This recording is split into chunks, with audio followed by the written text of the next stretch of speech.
मैंने तो किसी को कहते हुए भी सुना कि हम कहते हैं कूड़े वाला आ गया, तो वो कहते हैं कि भाई कूड़े वाला वो नहीं है, कूड़े वाले हम है, वो तो सफाई वाला है। दूध का पैकेट का ही एग्जांपल है, आप पूरा कट कर देते हो, ट्रायंगल कट करके फेंक देते हो, वो आपको पता ही नहीं कि अगर आप ऐसे काटोगे उसको जिसमें वो बचा रहेगा, वो उसमें लगा ही रहेगा। प्रॉब्लम वो बड़ा थैला नहीं है, प्रॉब्लम वो छोटा ट्रायंगल है। जैसे आप अपना फ़ोन या टीवी या जो भी कोई इलेक्ट्रॉनिक आइटम हमारे घर में होता है तो उसका एक मदरबोर्ड होता है। जो मदरबोर्ड की चिप्स वगैरह होती हैं वो तो सब निकाल ली जाती है क्योंकि उसकी एक वैल्यू। उसके बाद जो हरी शीट बचती है ग्रीन कलर की, जिसको बोर्ड बोलते हैं, उसका कोई रिसाइकलिंग का तरीका नहीं है, वो सबसे ज़्यादा जलने में जाता है। हमने जो सफ़र किया है पिछले 8-10 साल में, हम ऐसी ऐसी जगह गए हैं जहाँ अधिकारी लोग भी जाते हुए डरते हैं क्योंकि हमले हो जाते हैं, क्योंकि वो लोग जो हैं माफिया लोग हैं जिनका ये काम बिजनेस चल रहा है। क्योंकि जिसका बिजनेस चल रहा है वो अपना क्यों चाहेगा कि हमारे बिजनेस में दखल हो या कोई आके यहाँ देखे।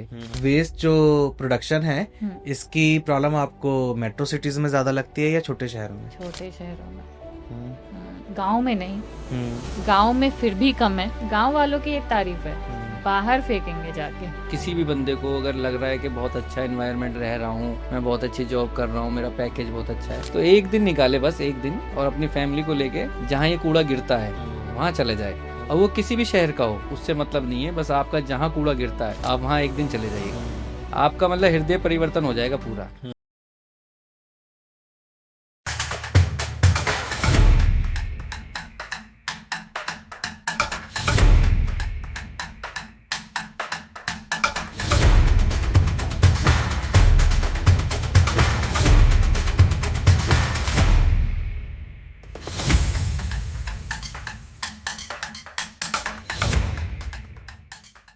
नमस्कार दोस्तों, welcome to my channel knowing the known with C Nitin Upadhyay. दोस्तों, सॉलिड वेस्ट जनरेशन में आज हम टॉप 10 कंट्रीज में आते हैं। According to the energy and resources institute, India में हर साल 62 मिलियन टन वेस्ट जनरेट होता है, जिसमें से करीब आधा वेस्ट यार्ड्स में फेंक दिया जाता है और 2030 तक ये नंबर लगभग 165 मिलियन तक पहुंच जाएगा। जहां गवर्नमेंट की तरफ से इस फील्ड में बहुत सारे इनिशिएटिव्स लिए जा रहे हैं, वहीं कुछ लोग ऐसे भी हैं जो पर्सनल लेवल पे वेस्ट मैनेजमेंट के काम को कर रहे हैं और एनवायरनमेंट को क्लीन रखने में हेल्प कर रहे हैं। दोस्तों, आज के हमारे गेस्ट हैं मिस साक्षी और मिस्टर सरफराज, जो एक रियल लाइफ कपल हैं और लगभग पिछले 15 सालों से सस्टेनेबल वेस्ट मैनेजमेंट में काम कर रहे हैं। तो आइए जानते हैं और सीखते हैं उनके अनुभवों से।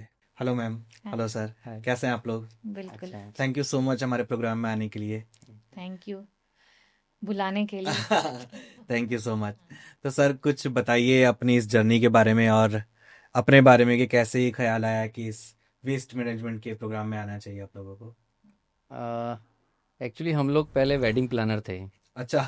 हाँ, तो हमें वेडिंग के बाद जो खाना बचता था उसके साथ जो डिस्पोजल्स बचते थे, तो हमें एक दिन लगा यार ये तो एक तरफ तो चलो शादी हो गई ठीक है, लेकिन उसके बाद का ये जो वेस्ट बचता है इसका क्या होता है। तो उसका जो डिस्पोज करने का तरीका था वो बहुत गलत था।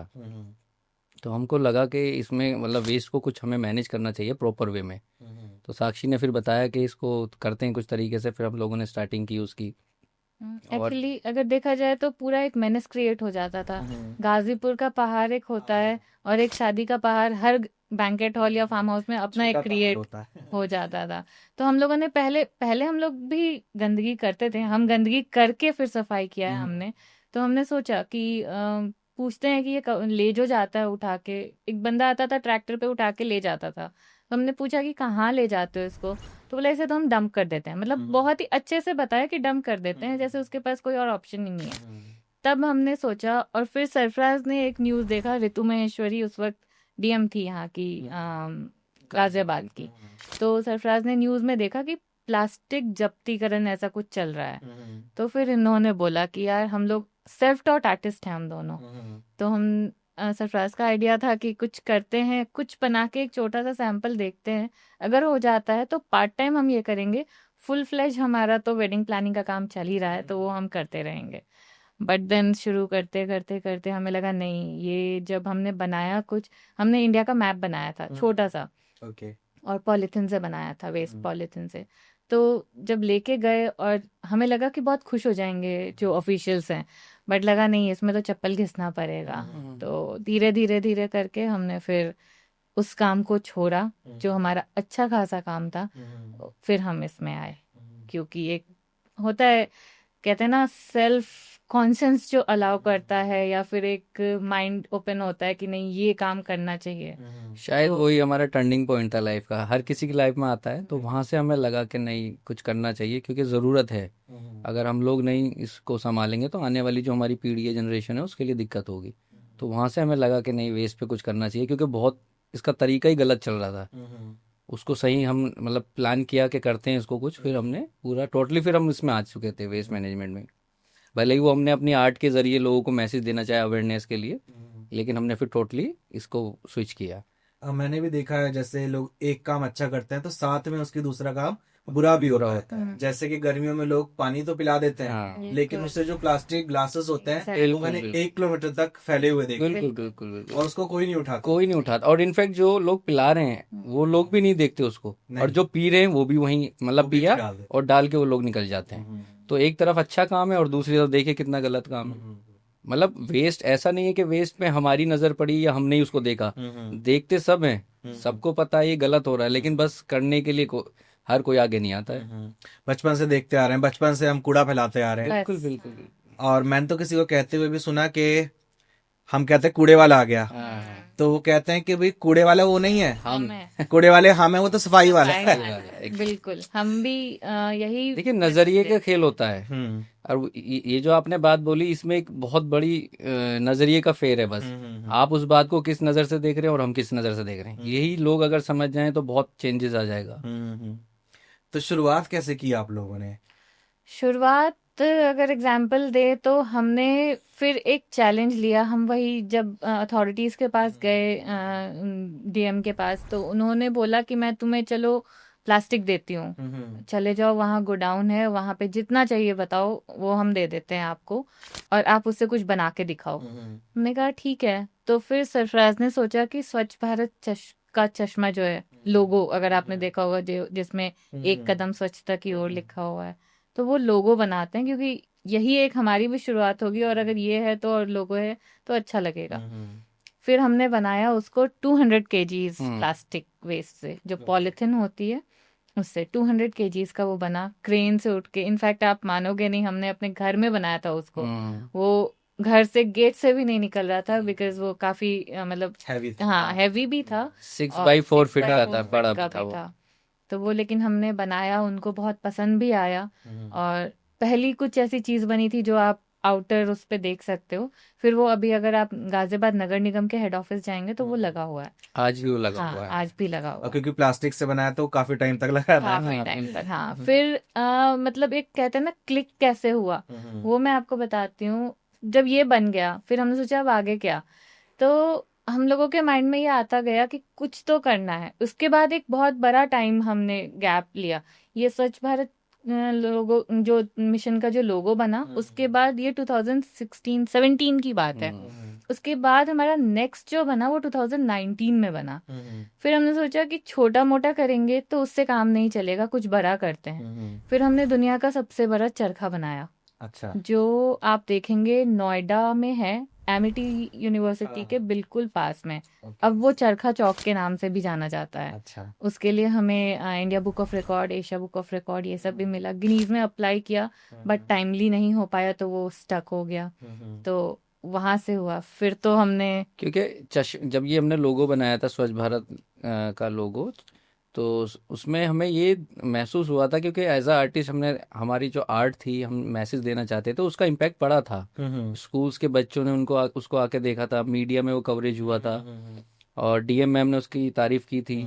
और जो नगर निगम ऑफिस में वो लगा था, क्योंकि नगर निगम ऑफिस में डेली लोग आते हैं अपनी काम से, तो वहाँ भी तो हमें ये लगा कि जो लोग आ रहे हैं तो वहाँ भी लोग आके उसको सेल्फी ले रहे हैं और अवेयरनेस के लिए अपने डीपी लगा रहे हैं, लोगों को शेयर कर रहे हैं। तो हम दोनों ने ये प्लानिंग की फिर कि कुछ ऐसा बड़ा बनाते हैं ताकि एक अवेयरनेस का तरीका बन जाए आर्ट के जरिए। बिल्कुल।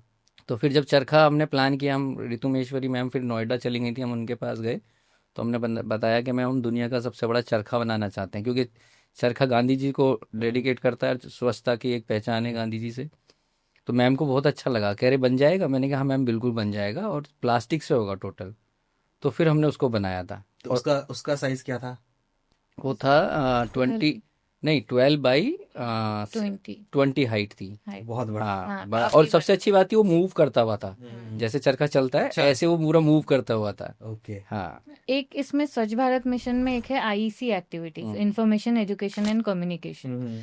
वो आप 2 घंटे 3 घंटे करते हैं तो वो एक एक्टिविटी है, और 1 मिनट का एक चरखा आप देखते हैं और उसका 1 मिनट का मैसेज पढ़ते हैं, वही उतना इम्पैक्ट देता है। एक विजुअल जो बताते हैं ना, बच्चों को भी पहले विजुअल दिखाते हैं कि इससे उन्हें ज्यादा समझ आ जाएगा, पढ़ के लिख के तो उनको रटना पड़ेगा या कुछ होगा।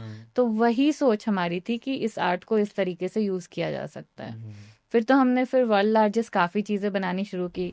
Largest keyboard of the world बनाया। अच्छा। हाँ, वहाँ पे हमें चैलेंज मिला कि भाई सिर्फ ब्यूटिफिकेशन से काम नहीं चलेगा, अथॉरिटीज़ को अब यूटिलिटी भी चाहिए बिल्कुल। कि चलो देखने में अच्छा लग रहा है, उससे क्या हो जाएगा। तो यूटिलिटी के लिए हमने उन कीबोर्ड्स को हमने सिटिंग बनाई। तो वो आनंद विहार मेट्रो स्टेशन और रेलवे स्टेशन के सेंट्रल पार्क में लगा हुआ है। तो अब जो पैसेंजर्स वगैरह वेटिंग एरिया में वेट करते हैं तो वहाँ उस स्टूल पे बैठते हैं। तो वो 101 स्टूल भी है। ओके। तो वो कीबोर्ड और डिजिटल इंडिया को भी प्रमोट करा उसमें। फिर हमने largest ludo of the world बनाया। अच्छा। वो कानपुर में लगा हुआ है। तो वो लूडो ऑफ द वर्ल्ड भी काफी अच्छा, और खेल सकते हो आप वहां जाके, अगर आप खेलोगे उसको तो काफी अच्छा, मतलब सब लोग बहुत खुश भी होते हैं खेल के। तो इस तरह की चीज़ों से ये था कि कहीं ना कहीं अवेयरनेस आई, अवेयरनेस की ज़रूरत थी। सबको पता है कि वेस्ट मतलब प्रदूषण जो है वो गलत हो रहा है, होना नहीं चाहिए। सबको ऐसा लगता है कि अरे बस आज ही ख़त्म कर दो, लेकिन करना कोई नहीं चाहता था। तो हमें लगा यार ये आर्ट का एक ज़रिया जो है, इसी को हम आगे लेके चलते रहेंगे। धीरे धीरे हम चलते रहे। अभी परसों हमारी एक स्नेक और लैडर हमने दुनिया की सबसे बड़ी बनाई है, जो आगरा में है। अभी उसकी ओपनिंग नहीं हुई है। तो वो हमने लोहे से बनाई है, लोहे का जो स्क्रैप होता है, कबाड़ से कमाल उसका हमने टैग लाइन दिया है। ओके। तो वो भी हमने बनाई है। तो अभी भी वो सिलसिला जारी है, क्योंकि अभी भी अवेयरनेस की ज़रूरत है। अभी भी लोग नहीं संभल रहे हैं, नहीं सुधरना चाह रहे हैं। अभी कुंभ देखिए, कितना बड़ा कुंभ मेला चल रहा है, वहाँ भी लोग बताना पड़ रहा है कि आप इसको गंदा ना करें। अभी तो प्लास्टिक फ्री भी मैंने सुना है कि प्लास्टिक फ्री है। हाँ, मैं देखिए गवर्नमेंट और मैनेजमेंट बहुत स्ट्रांग है, लेकिन कहीं ना कहीं गलती हम सब इंडिविजुअल से है। आ रहे हैं वहाँ पर, गंदगी कर रहे हैं और प्लास्टिक का यूज हो रहा है। तो ये चीज़ है। तो मेन मटेरियल आप लोग क्या यूज करते हैं? क्या सभी तरीके के स्क्रैप यूज करते हैं हाँ। या हाँ। सिर्फ प्लास्टिक यूज करते हैं? नहीं, स्टार्टिंग हमने प्लास्टिक वेस्ट से जरूर किया था, बट अब आयरन वेस्ट, मेटल वेस्ट, ई वेस्ट, हर तरीके का हम यूज ओके। करते हैं। तो एक वेस्ट मैनेजमेंट होता है, एक सस्टेनेबल वेस्ट मैनेजमेंट होता है, क्या फर्क है दोनों में? वेस्ट मैनेजमेंट तो एक जो ट्रेडिशनल वे में चला आ रहा है, वेस्ट आया उसको हमने सेग्रीगेट किया, सेग्रीगेट करके डिफरेंट डिफरेंट फैक्ट्रीज में भेजा जो रिसाइकल प्रोडक्ट्स बनाते हैं, और उस तरीके से वो यूज होता है। एक सस्टेनेबल वेस्ट मैनेजमेंट होता है जो इंडिविजुअल अपने लेवल पे कर रहा है, ओके। जिसको reduce, reuse, recycle, okay. Repair, अब रिपेयर भी हो रहा है। इसको प्रिकॉशन कह सकते हैं एक तरीके से। बिल्कुल बिल्कुल। तो वो सस्टेनेबिलिटी की जब बात आती है, सस्टेनेबिलिटी मतलब क्या, अगर कॉमन लैंग्वेज में हम बोले कि हम यूज कर रहे हैं, वो हमारे बच्चे भी यूज करें, आगे फ्यूचर भी यूज करे, उस चीज को सस्टेनेबिलिटी कहते हैं। तो वो हम जब अगर घर में ये रीयूज वाली चीज करना शुरू कर देंगे या रिड्यूस वाली चीज करना शुरू कर देंगे, वहाँ सस्टेनेबिलिटी वर्ड आ जैसे जाती है। हमारे टाइम में आपने देखा, जब हम छोटे थे तो हमारे घर में कोई कपड़ा पुराना होता था तो उसका थैला बना दिए थी दादी या मम्मी, थैला बना देती। वही थैला हम लोग जब छोटे थे सब्जी लेने जा रहे हैं वो यूज होता था। थैला जो आज की डेट में गवर्नमेंट कह रही है या अवेयरनेस वाले लोग जितने एनजीओ काम कर रहे हैं, संस्थाएं काम कर रही हैं, कि थैला लेके कोई बड़ी बात नहीं है। हम लोग सब लेके जाते थे और घर में ही सिया जाता था, और पुराने कपड़े ही से ही बनता था। तो इसमें कोई नया नहीं है, बस उन पुरानी चीजों को दोबारा से लोगों को याद कराया जा रहा है। और ऐसे भी नहीं होता था, ये तो बहुत सिंपल प्रोसेस आपने बताया। पहले बड़ा भाई पहनता था कपड़े, फिर छोटा भाई पहनता था, फिर उसका थैला बनता था, उसके बाद उसका पोचा भी बनता था। पूरा यूज हो रहा है, रीयूज क्या, रीपर्पस, रीयूज, बिल्कुल। बहुत मल्टीपर्पस। और आपने देखो जो न्यूज़पेपर भी घर में आते थे, सबके आते थे, हाँ। उसका भी क्राफ्ट कुछ ना कुछ स्कूल्स में या तो मिलते थे, और या हम लोग ही लगे रहते थे, या दीदी लोग, हमने देखा हमारी दीदी लोग लगी रहती थी, या और भी हमने देखा है कि उसके लिफाफे बन जाते थे, एनवलप, जो आज की डेट में ब्लिंकिट्स वगैरह के आपने देखे हो, आजकल वो ऑटोमेटिक मशीन से बन के आ रहे हैं, और वो पहले न्यूज़पेपर से बन जाते थे। सबका यूज हो रहा था। और वो बस आज की डेट में उसको एक आपने नया वर्ड दे दीजिए या या नया मशीन या बता दो, मशीन मशीन बता से दीजिए। बन जाता है तो चला। ये फर्क है बस। नाम नया है, काम पुराना काम पुराना ही है, तरीके सब पुराने इंडिया ही के हैं। लिए तो इंडिया पुराना के है। लिए तो पुराना। हाँ हाँ, ये तो हम डेफिनेटली बोल सकते हैं, इंडिया के लिए पुराना है। जैसे हम लोग तो वो पत्ते भी यूज कर लेते थे, चाट बिल्कुल उसमें खा लेते थे, बिल्कुल। देखिए, शादियों में भी अभी यूज होते हाँ हैं। मैं मेरठ से हूँ और मेरठ में हमारे हलवाई फेमस हैं। आपने बुढ़ाना गेट जो ये जगह है, तो वहाँ जब हम जिम खाने ग्राउंड में खेलने के बाद मैच जीत जाते थे तो जलेबी खाने का शौक हुआ करता था। तो जब हम जलेबी लेने जाते थे तो वो पत्ते पे मिलती थी। बड़ का पत्ता वो शायद होता था, पेड़ का बड़ा पत्ता होता था, उसमें वो जलेबी रख के दे दिया करते थे। और हम उसे खाने के बाद और उसको पत्ते को डाल देते थे। तो हमने खूब देखा है कि जो गौ माता, आज की डेट में हम बोलते हैं गौ माता गौ माता, लेकिन कोई केयर नहीं करता। तो वो आती थी और वो जो उसका डस्टबिन होता उसमें उस पत्ते को वो खा जाती थी। तो एक एक मतलब 1% भी वेस्ट रोड पे नहीं आता था। अब आप जाइएगा, आपको डिस्पोजल्स मिलेंगे, आपने खाया वो वहाँ पड़ा रहेगा, फिर डस्टबिन में, वो डस्टबिन से उठ के जहाँ जाएगा फिर वो वहाँ पड़ा रहेगा। और उसको अगर गाय खा लेती है तो उसको कितना नुकसान पहुंचेगा आप देखिए। मुझे ऐसा लगता है जब से हमने पैकेजिंग वाली चीजें लेनी शुरू की हैं, तब से शायद वेस्ट ज्यादा बढ़ गया है। हाँ, जो बिल्कुल, स्टार्ट हुआ है स्टार्ट पैकेज फूड, पैकेज दूध, दूध, दूध का सबसे ज्यादा है ब्रेड भी अब प्रॉब्लम। पॉली बैग में हाँ, आती है, पहले जब हम छोटे थे तो पेपर में आती थी। पार्चमेंट पेपर, बटर हाँ, पेपर, इन सब इसमें में आती आया थी। करती थी। तो ये चेंजेस आए हैं तो ये नुकसानदायक और है। पहले ऐसा भी होता था, जैसे हम कहीं जाते थे तो एक ही पैकेट में बहुत सारा सामान साथ रख के लाते थे, लेकिन अब जब हम ऑनलाइन मंगा रहे हैं या फिर किसी भी तरीके से ले रहे हैं तो हर चीज़, छोटी छोटी चीज़ एक अलग पैकेट में है।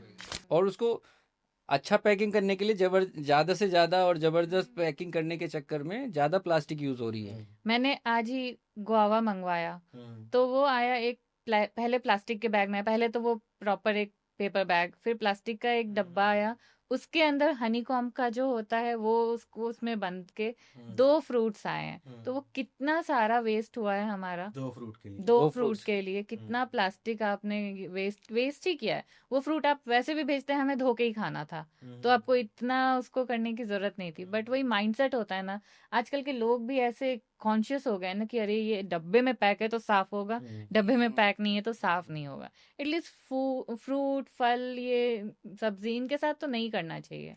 इनको तो करते हैं आपने पता अगर नहीं। कहीं से ठेले पे से खरीदा या कहीं से पेड़ से भी तोड़ के आपने खाया तो उसको अच्छे से धोने के बाद आप इसको डायरेक्ट भी खा सकते हैं पैकिंग। लेकिन वही वाली बात है जो साक्षी ने बोला कि लोगों को ही चाहिए पैकिंग, जितना अच्छा पैकिंग होगा उतना ही अरे बहुत अच्छा होगा ये। चीज है। बिल्कुल, जैसे गिफ्ट रैप करके बाहर देते हैं, ऐसे ही गिफ्ट रैप करके आप खुद सामान खरीदते हैं और उसको खाते हैं। बिल्कुल, वही यही चल ही रहा है। हमें जब अभी गिफ्ट रैप से एक मैं बताती हूँ, अभी गाजियाबाद में ही म्युनिसिपल कॉरपोरेशन में हमें कहा गया था कि कुछ गिफ्ट्स देने हैं, मोमेंटो टाइप का कुछ बना हुआ, और हमें गिफ्ट देना है।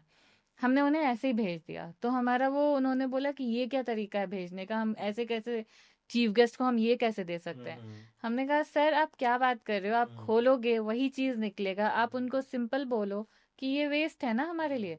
बट वो सर बहुत अच्छे थे, महेंद्र सिंह तंवर सर, उन्होंने एक बार में ये समझा कि ये दिस इज द पॉइंट, ये सही है, वैलिड पॉइंट है कि दैट इज ऑल्सो वेस्ट। आप वेस्ट की चीजें बना रहे हो और फिर आप एक वेस्ट यूज कर रहे हो, तो आप वेस्ट वापस ला रहे हो। तो ये सीखते सीखते एक होता है कि माइंड ओपन भी होता है, आपको नहीं पता, आप सबकॉन्शियसली ये काम कर रहे हो, आपको पता ही नहीं है कि क्या गलत है क्या सही है। लाइक जैसे दूध का पैकेट का ही एग्जांपल है, आप पूरा कट कर देते हो, ट्रायंगल कट करके फेंक देते हो, वो आपको पता ही नहीं कि अगर आप ऐसे काटोगे उसको जिसमें वो बचा रहेगा आधा, वो उसमें लगा ही रहेगा, तो फिर उस चीज को आप रीयूज कर सकते हो या फिर वो मार्केट में सेल हो सकती है। प्रॉब्लम वो बड़ा थैला नहीं है, प्रॉब्लम वो छोटा ट्रायंगल है एक्चुअली, जो ओशन में जा रहा है या फिर पानी में, नदी में जा रहा है या सॉइल के अंदर जा रहा है, वो छोटा ट्रायंगल है। इसकी वैल्यू है, जो बड़ा पैकेट है उसकी वैल्यू है, वो चुनने वाले उठा के ले जाते हैं, सेल कर देते हैं अपने रेट पे। प्रॉब्लम इज दैट ट्रायंगल, उसको सबकॉन्शियसली लोग करते हैं। तो जब हम बताते हैं कि प्लीज ये मत करो, तब उन्हें लगता है कि यार इतनी छोटी सी चीज तो हम नहीं कर सकते, मतलब यूज कर सकते हैं, अपने डेली माइंड में ला सकते हैं कि ठीक है अगर हमने ऐसे नहीं कट किया, ऐसे कट किया तो काम चल जाएगा। लेकिन जो 5 सेकंड बचाने का लालच हमारे मन में होता है, अगर हम वो छोड़ें तो हम काफी या अच्छा 5 कर सेकंड सकते या हैं। लोगों को पता ही नहीं है, या पता ही नहीं। पता ही नहीं कि इसको कट किस तरीके से करना है या वो कितना हार्मफुल हो सकता है। जैसे और मैं एक बहुत फनी बात बताती हूँ। एक सेशन लेने मैं गई थी, तो वहां पे मैंने पूछा, एक बार गई, मैंने ये दूध के पैकेट का एग्जाम्पल ले दिया। उसके बाद फिर मैं गई कि आप लोग ये प्रैक्टिस कर रहे हो, आप अब तो नहीं ट्रायंगल छोड़ रहे हो?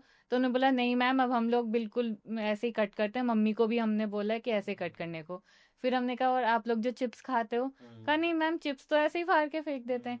हमने कहा भाई, जब एक मैंने एग्जाम्पल लिया था दूध का पैकेट, तो आपने दूध के पैकेट पे अप्लाई किया, बट हर चीज पे ही अप्लाई करो आप। वही अवेयरनेस की ही बात है अगर देखा जाए इस और तरीके से। प्लास्टिक गलत नहीं है। हम्म प्लास्टिक रिसाइकिल हो जाता है अगर उसको सही तरीके से आप सेग्रीगेट करके सही जगह डाल दें, डस्टबिन में डाल दें, और वहाँ से म्यूनिसिपल कॉरपोरेशन उसको उठा के ले जाए, रिसाइकलर के पास चला जाएगा, तो वो रिसाइकिल हो जाएगा।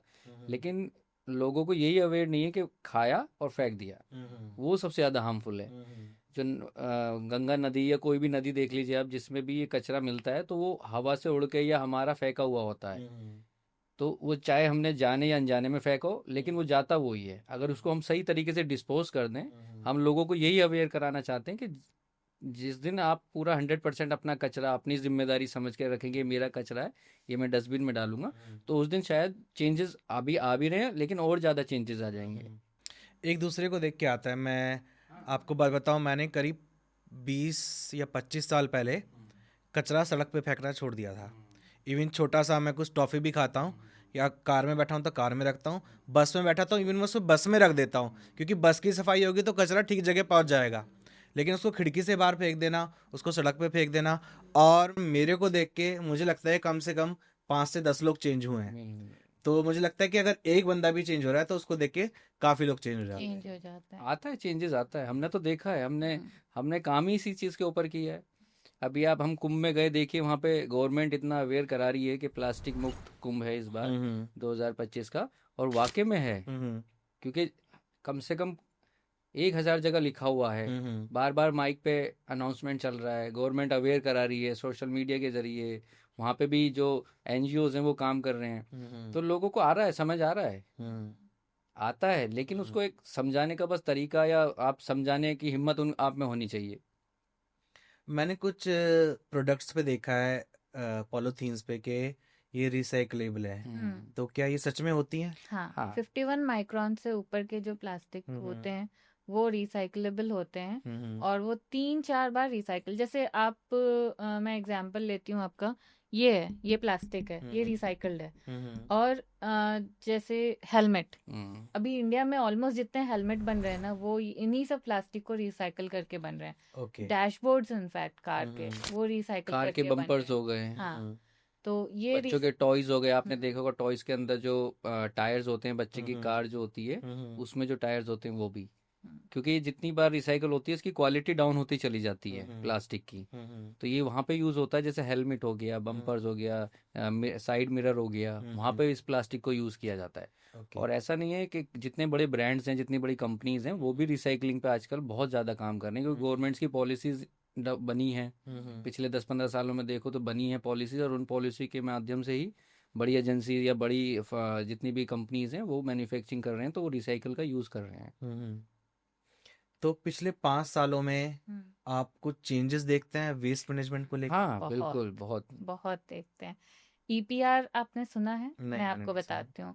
ईपीआर एक्सटेंडेड प्रोड्यूसर्स रिस्पॉन्सिबिलिटी होती है। ओके। ये पॉलिसी पास तो बात शुरू होनी हो गई थी 2012-13 से, बट पास और जो अप्लाई करते हैं, इम्प्लीमेंट करते हैं, वो अभी ये 5-6 साल से ज़्यादा अच्छे से हो रही है। जितने कंपनीज हैं जो प्लास्टिक प्रोड्यूसर्स हैं, उनकी अब ये जिम्मेदारी है कि जितने प्लास्टिक आप प्रोड्यूस कर रहे हो, अगर 1 टन से ज़्यादा का कैपेसिटी, तो उतना ही आपको रिसाइकल दिखाना पड़ेगा।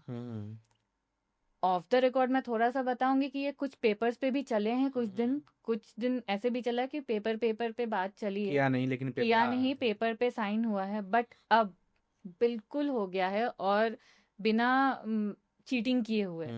अब वो जिम्मेदारी है बिस्लरी, कोका कोला, जितने भी प्रोड्यूसर्स हैं, प्लास्टिक प्रोड्यूसर्स, जिंदल, जितने भी हैं, उन सबको अब जिम्मेदारी दी गई है कि उतना ही आप रिसाइकिल करके दिखाओगे, और वो दिखाते हैं, क्योंकि अब वो भी पेपर चाहिए कि वो गया कहाँ। पहले ये पॉलिसी थी कि आपको बस दिखा देना है। मतलब स्टार्ट से लेके और उसका एंड कहाँ हुआ है वो पूरा रिकॉर्ड में चाहिए। और काफ़ी बड़े ब्रांड्स हैं जो कंपनीज हैं वो तो जहाँ अपना कचरा भेजते हैं, वेस्ट जितना भी भेजते हैं उसका वो वीडियो रिकॉर्ड प्रूफ मांगते करते हैं, हैं ई रिकॉर्डिंग वेस्ट करवा के के। लिए तो बिल्कुल ही। हाँ, तो ऐसा नहीं है कि काम नहीं हो रहा, काम हो रहा है और अच्छे लेवल पे हो रहा है। लेकिन जो देखिए, आप या मैं या कोई कंपनी की जिम्मेदारी नहीं है, ये हम सबकी जिम्मेदारी है।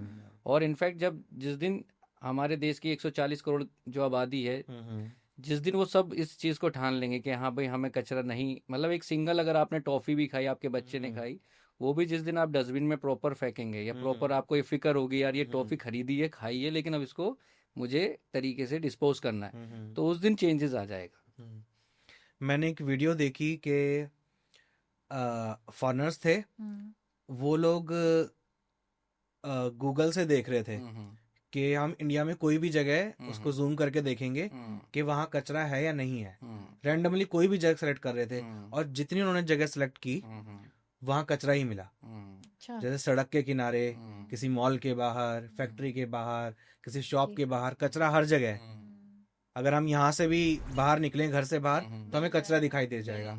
तो उसको टेस्ट करने के लिए किसी इंडियन ने भी वीडियो डाली हुई थी, मुझे नहीं पता वो दोनों वीडियो सच है या नहीं, या बनाई हुई है या रैंडमली उन्होंने किया है। तो उसने सेम किया कि शायद इंडिया को नीचे दिखाने के लिए ना किया हो, लेकिन उसका भी सेम निकला। उसने जो भी जगह चूज की। हाँ, तो देखिए जैसे आपने अभी मॉल बोला या हमने अपनी स्टार्टिंग जो की थी वेडिंग प्लानर से की थी, जब आप किसी बैंकेट हॉल में जाते हैं, किसी बड़े होटल में जाते हैं, तो आपको एकदम लाइटिंग, डेकोर, फ्लावर, खुशबू, ये सब एकदम आपका माहौल, वहाँ का जो ऑरा बन है जाता है। क्रिएट, हाँ मतलब माहौल बंदा होता है। लेकिन उसकी बैक साइड जो होती है, हर चीज़ के दो पहलू होते हैं। लेकिन जैसे किसी होटल या बैंकेट या किसी मॉल के अगर आप जहाँ ये कूड़ा गिरता है वहाँ अगर आप शायद जाएंगे तो शायद आप वहाँ खड़े भी नहीं हो पाएंगे, ये हकीकत है। लेकिन बस यही होता है कि जो मैनेजमेंट है, जो बैंकेट हॉल का मैनेजमेंट है या होटल का मैनेजमेंट है, मैनेजर है या मॉल का मैनेजर है, वो कितने शिद्दत से उस काम को कर रहा है, यही फ़र्क आ जाता है। अगर वो ऐसी लापरवाह इंसान है, अपनी ड्यूटी लापरवाही से कर रहे, तो वो कचरा उठा और वो ऐसे ही फेंक जाएगा। शायद हम लोगों में जो बदलाव आया वो इसी वजह से आया था कि हमें वो चीज़ अच्छी नहीं लगी थी। मैंने कहा नहीं यार, पैसे ही सब कुछ नहीं है, क्योंकि अगर हम ये कर रहे हैं आने वाली पीढ़ी के लिए कर रहे हैं तो हम क्या दे के जाएंगे। तो हमारा टर्निंग पॉइंट वही था। इसमें मैं एक चीज ऐड करूंगी।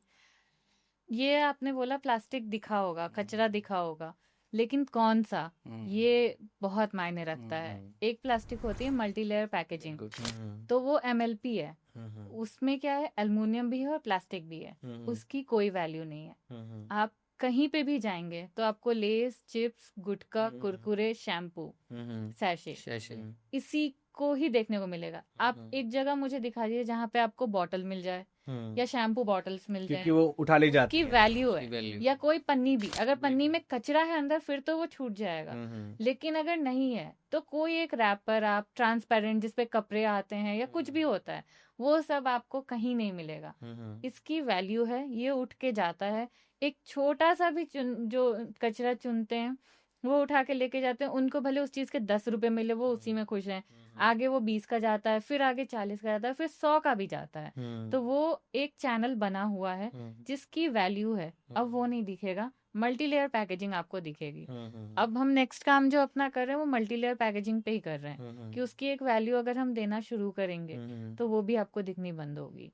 तो ये आप फर्क होगा ये कि बिल्कुल कौन सही सा कहा कचरा इन्होंने, है। साक्षी ने, यही चीज का मैं बोलना भी चाह रहा था। यही फर्क उस वीडियो में आप देखिएगा कि जो अगर कचरा दिखाई दे रहा है तो वो आपको यही कचरा दिखाई बिल्कुल देगा। ठीक कहा आप। हाँ, चिप्स के रैपर्स होंगे, यही चीजें थी। हाँ, आपको का पॉलीथीन, रैपर्स, पानी की बोतल कभी नहीं मिलेगी, क्योंकि इसकी एक वैल्यू है। रैक पीकर जो होते हैं, जिनको हम बड़ी गंदी निगाहों से देखते हैं, जैसे आपने कहा कूड़े वाला आ गया, रैक पीकर मैं समझता हूँ सबसे अच्छा काम वो लोग कर रहे हैं। वो भले ही अपना घर चलाने के लिए या अपना डेली खर्चा के लिए वो की काम कर रहे हैं, अपनी खुशी से नहीं कर रहे हैं, अपनी ज़रूरत के लिए कर रहे हैं, लेकिन वो सबसे अच्छा काम कर रहे हैं, क्योंकि वो हम लोगों का फेंका हुआ कचरा उठा रहे हैं रोड से, और वो उसको उठाते हैं, वो फिर कबाड़ी वाले को सेल करते हैं। तो ये इसका पूरा सर्कल है। लेकिन वो उस प्लास्टिक को उठाते हैं जिसको वो बेच के अपना 2 पैसे बना लेगा। बिल्कुल। उस प्लास्टिक को नहीं उठाएगा जिसकी कोई रिसाइकलिंग ही नहीं होती है, तो उसको नहीं उठाता। तो अगर कोई हम ऐसा मार्केट क्रिएट करें कि वो कचरा भी यूज होना शुरू हो जाए, तो बिल्कुल शायद वो भी गलियों से सड़कों से गायब हो हट जाए। जाएगा, देखिए बिल्कुल हट जिसकी जाएगा। भाई अगर एक पानी की बोतल पड़ी है तो हम्म। 40 रुपए KG, I think up down होता रहता है, लेकिन 40 रुपए पर केजी का पैट का रेट होता है। पैट बोतल बोलते हैं इसको, प्लास्टिक जो होती है। तो ये समझिए वो 40 रुपए, अगर 1 किलो बोतल उसने कलेक्ट करी तो वो 40 रुपए रोड पे पड़े हैं। तो जब अगर पैसे रोड पे पड़ेंगे तो कोई क्यों नहीं उठाएगा। तो ये अगर रिसाइकलिंग प्रॉपर पैट की अगर होती है, तो अगर जिस दिन चिप्स के पैकेट या गुटखे के रैपर, इसको भी कंपनी अगर इस तरीके का बनाएगा कि रिसाइकिल होंगी, तो ये भी रोड पे नहीं मिलेंगे आपको। तो इन लोगों के ऊपर कोई रेगुलेशंस नहीं है? है ना, रेगुलेशन है। जो मैंने आपको ईपीआर बताया, उनकी अब रेगुलेशन ये है कि जितना आपने प्लास्टिक प्रोड्यूस किया है उतना आपको रिसाइकिल करना पड़ेगा, लेकिन कौन सा प्लास्टिक ये नहीं।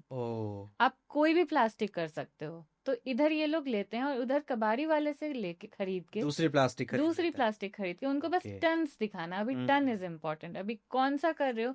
अगर गुटके वाले को बोला जाए कि आपको एमएलपी का ही दिखाना पड़ेगा, एमएलपी का भी एक ही सोल्यूशन है, सीमेंट फैक्ट्री और ब्रिक्स। जो आप ब्रिक्स देखते हैं जो फ्लाई ऐश से भी बना होता है, उसमें भी थोड़ा सा जाता है, बट सीमेंट फैक्ट्री में वो भट्टी में डल के जलने के लिए ही जाता है। बट वो भी तो एनवायरनमेंट को खराब ही करेगा। बहुत ज्यादा खराब करता है, बहुत गलत। तो देखिए बहुत सारी चीजें गलत है। जैसे आप अपना फोन या टीवी या जो भी कोई इलेक्ट्रॉनिक आइटम हमारे घर में होता है तो उसका एक मदरबोर्ड होता है। तो जो मदरबोर्ड की चिप्स वगैरह होती हैं वो तो सब निकाल ली जाती हैं क्योंकि उसकी एक वैल्यू होती है। उसके बाद जो हरी शीट बचती है ग्रीन कलर की, जिसको बोर्ड बोलते हैं, उसका कोई रिसाइकलिंग का तरीका नहीं है। वो सबसे ज्यादा जलने में जाता है। अब उसका पाउडर बना के कुछ लोग अब कर उसको रहे हैं। पाउडर बना के मैंने एक डॉक्यूमेंट्री हाँ। देखी थी, तो वो ई वेस्ट जो होता है उससे रेडिएशन शायद निकलता है। हाँ। और वो जो लोग उसको डिसमेंटल करने में या उसको गार्बेज बनाने में जो काम कर रहे हैं उनकी हेल्थ पे बहुत इफेक्ट पड़ा। बहुत। आप कभी चलिए हमारे साथ विजिट करिए, हमारे फ्रेंड का फैक्ट्री है, आप वहाँ देखेंगे सबने मतलब प्रॉपर उन्होंने प्रिकॉशन वाले कपड़े, सेफ्टी गियर्स तो पहन रखे हैं, लेकिन फिर भी उन्हें परेशानी होती है। और इनफॉर्मली अगर हो रहा है वो कौन सी जगह है, लोनी तो है ही, दिल्ली में जो बहुत ही बड़ी सी जगह है वो मुस्तफाबाद। अगर वहां आप जाएंगे, सब करोड़पति हैं जो बैठे हुए हैं वहाँ काम करने, क्योंकि उसमें गोल्ड भी निकलता है ना। अच्छा। हाँ, उस मदरबोर्ड में गोल्ड भी निकलता है, कॉपर तो बहुत निकलता है। तो वो काम ऐसा है कि पैसा तो बहुत दे रहा है बट हेल्थ आपका बहुत बिगाड़ता है। तो वो एक कंडीशन है। क्योंकि जो जैसे चार्जर आप देखेंगे, आईफोन का चार्जर या किसी भी कंपनी का, सैमसंग का फोन का चार्जर जो भी होता है, जो उसकी प्लास्टिक होती है ना, उसका 40 to 60 रुपीज पर केजी का रेट है। अब उनके पास कहीं कंपनी से या कहीं से भी चार्जर्स आए, सोचिए 1 टन चार्जर्स आया तो उसको तुड़वाते हैं, तो उसके अंदर का जो वायर होता है उसको वो अलग कर लेते हैं, सेग्रीगेट, प्लास्टिक को अलग। अब उनको जो कबाड़ी वाले होते हैं वो उसको आगे सेल कर देते हैं। जो काम की चीज़ है वो बिक जाती है, जो नहीं है वो रात को जला दिया जाता है। कूड़े का ढेर बनाया, जला दिया। तो ये जो पॉल्यूशन, अगर पॉल्यूशन की भी बात करें तो ऐसा नहीं है कि किसान ही पॉल्यूशन कर रहा है अपने खेत में। बहुत सारी जगहों से कमियां हैं, खामियां हैं, वो जो चल रहा है उस तरीके से चल रहा है। वो थोड़े अंधेरे में हो जाता है, वो दिखता नहीं है। किसान के खेत भरे हैं तो वो दिख जाता है। वो शायद एक ही टाइम पे होता है किसानों वाला, तो वो एक एक टाइम बहुत बड़ा क्रिएट कर देता हाँ, है। तो शायद ये ज्यादा प्रॉब्लम दिखती है। लेकिन जो हम कूड़ा फेंक रहे हैं, जो चारों तरफ हो रहा है, वो हम देख नहीं पाते। साक्षी ने और हमने जो सफर किया है पिछले 8-10 साल में, हम ऐसी ऐसी जगह गए हैं जहाँ अधिकारी लोग भी जाते हुए डरते हैं, क्योंकि हमले हो जाते हैं, क्योंकि वो लोग जो हैं माफिया लोग हैं जिनका ये काम बिजनेस चल रहा है। क्योंकि जिसका बिजनेस चल रहा है वो अपना क्यों चाहेगा कि हमारे बिजनेस में दखल हो या कोई आके यहाँ देखे। तो हम ऐसी जगह भी गए हैं जहाँ पे बहुत सारी चीजें देखने को मिली हैं। हम पे अटैक्स हुए, हमारी गाड़ी पे हुए हैं। अच्छा। हाँ। तो और सोचे जो नगर निगम की टीम के ऊपर हमला कर सकता है, तो वो आम पब्लिक या हम आम जनता है, हमारे हमें ऊपर तो बोल दिया कि रातों रात तुम्हारा फैक्ट्री जला देंगे। तब थोड़ा बताइए, मतलब क्या कोई क्या अटैक हुआ है, कैसे हुआ है, थोड़ा सा। अभी रिसेंटली तो नहीं, 2021 की बात है ना ये। एक हम लोगों को क्या है ना, ले जाया जाता था नगर निगम जनरली हमारी जो फर्स्ट वो होती है कि नगर निगम के साथ ही काम होता है, क्योंकि कचरे की रिस्पॉन्सिबिलिटी उनकी है। तो उन वो हमें ले जाते थे देखने के लिए कि देखो ये तुम्हारे लायक का कचरा है या नहीं, तुम इसको रिसाइकिल कर पाओगे या नहीं। इस वजह से हम भी जाते थे। वो उस जगह जाते थे जहाँ वो लोग इनफॉर्मली उठा के ला रहे हैं और सेग्रीगेट करके अपने अपने वैल्यू लगा के सेल कर रहे हैं। वो फ्री में सब कुछ कर रहे हैं, उसके बाद अपना पैसा ले रहे हैं। लेकिन अब ये जाएंगे नगर निगम अथॉरिटी और बोलेंगे ये कचरा तो हमारा है, हमें दो, तो उनके तो पेट पे लात मारेगा ना। और वो लोग ऐसे नहीं है, अब वो लोग लेक्सस, पोर्शे, ये सब वाले हैं। ऐसे वाले लोगों से मैंने नहीं हम बताया मिले। ना, वो मतलब एक उनका अलग, जैसे हम सोचते हैं सुबह उठ के कि यार आज हमें ये करना है, आज हमें ये चैलेंज है, आज हम ये देश के हित में अच्छा काम करेंगे। उनका एक अलग होता है कि आज मैं उठूंगा, मैं इतनी प्लास्टिक वहां से खरीदूंगा, इतना मैं इसको तोड़ूंगा, इतना चार्जर तोड़ूंगा, इतना मुझे पैसा बनाना है। तो बेसिकली वो काम कबाड़ी का कर रहे हैं। कमाड़ी का काम काम है, वही है, लेकिन लेवल बड़ा है। लेवल बड़ा है पैसा और आ गया है, वो भी कैश में। और बिल्कुल वो काम है जो सबसे ज्यादा धरती माँ बोलो या पर्यावरण बोलो या एनवायरनमेंट बोलो, कोई भी शब्द ले लो, जो सबसे ज्यादा हार्मफुल पहुंचा रहा है। और रात को जो चीज काम की वो तो बिक गई अच्छे वैल्यू में, लेकिन जो काम की नहीं है वो रात को हमने देखा कि आग लग रही है, यहाँ जल रहा है, वहां जल रहा है, और मतलब जो स्मेल थी वो मतलब बिल्कुल जैसे एकदम चोक आपको कर देगी, इतनी गंदी स्मेल वो। तो फिर वही हम वहां पे गए और देखा हमने कि ठीक है, हाँ ये प्लास्टिक चाहिए। नगर निगम की सारी टीम थी, उन्होंने बोला ठीक है भाई उठाओ यहाँ से प्लास्टिक, ये हमारा है। उठा लिया उन लोगों ने तो अपने फोर्स के साथ। हाँ, और उनके पास कोई उसका जवाब भी नहीं था हाँ, कि कहाँ से आया, क्या, कोई पेपर वर्क नहीं था, कोई उनके पास अथॉरिटी का कोई ये लेटर नहीं था कि आप इसको बैठ के यहाँ कर सकते हो, कोई परमिशन नहीं थी।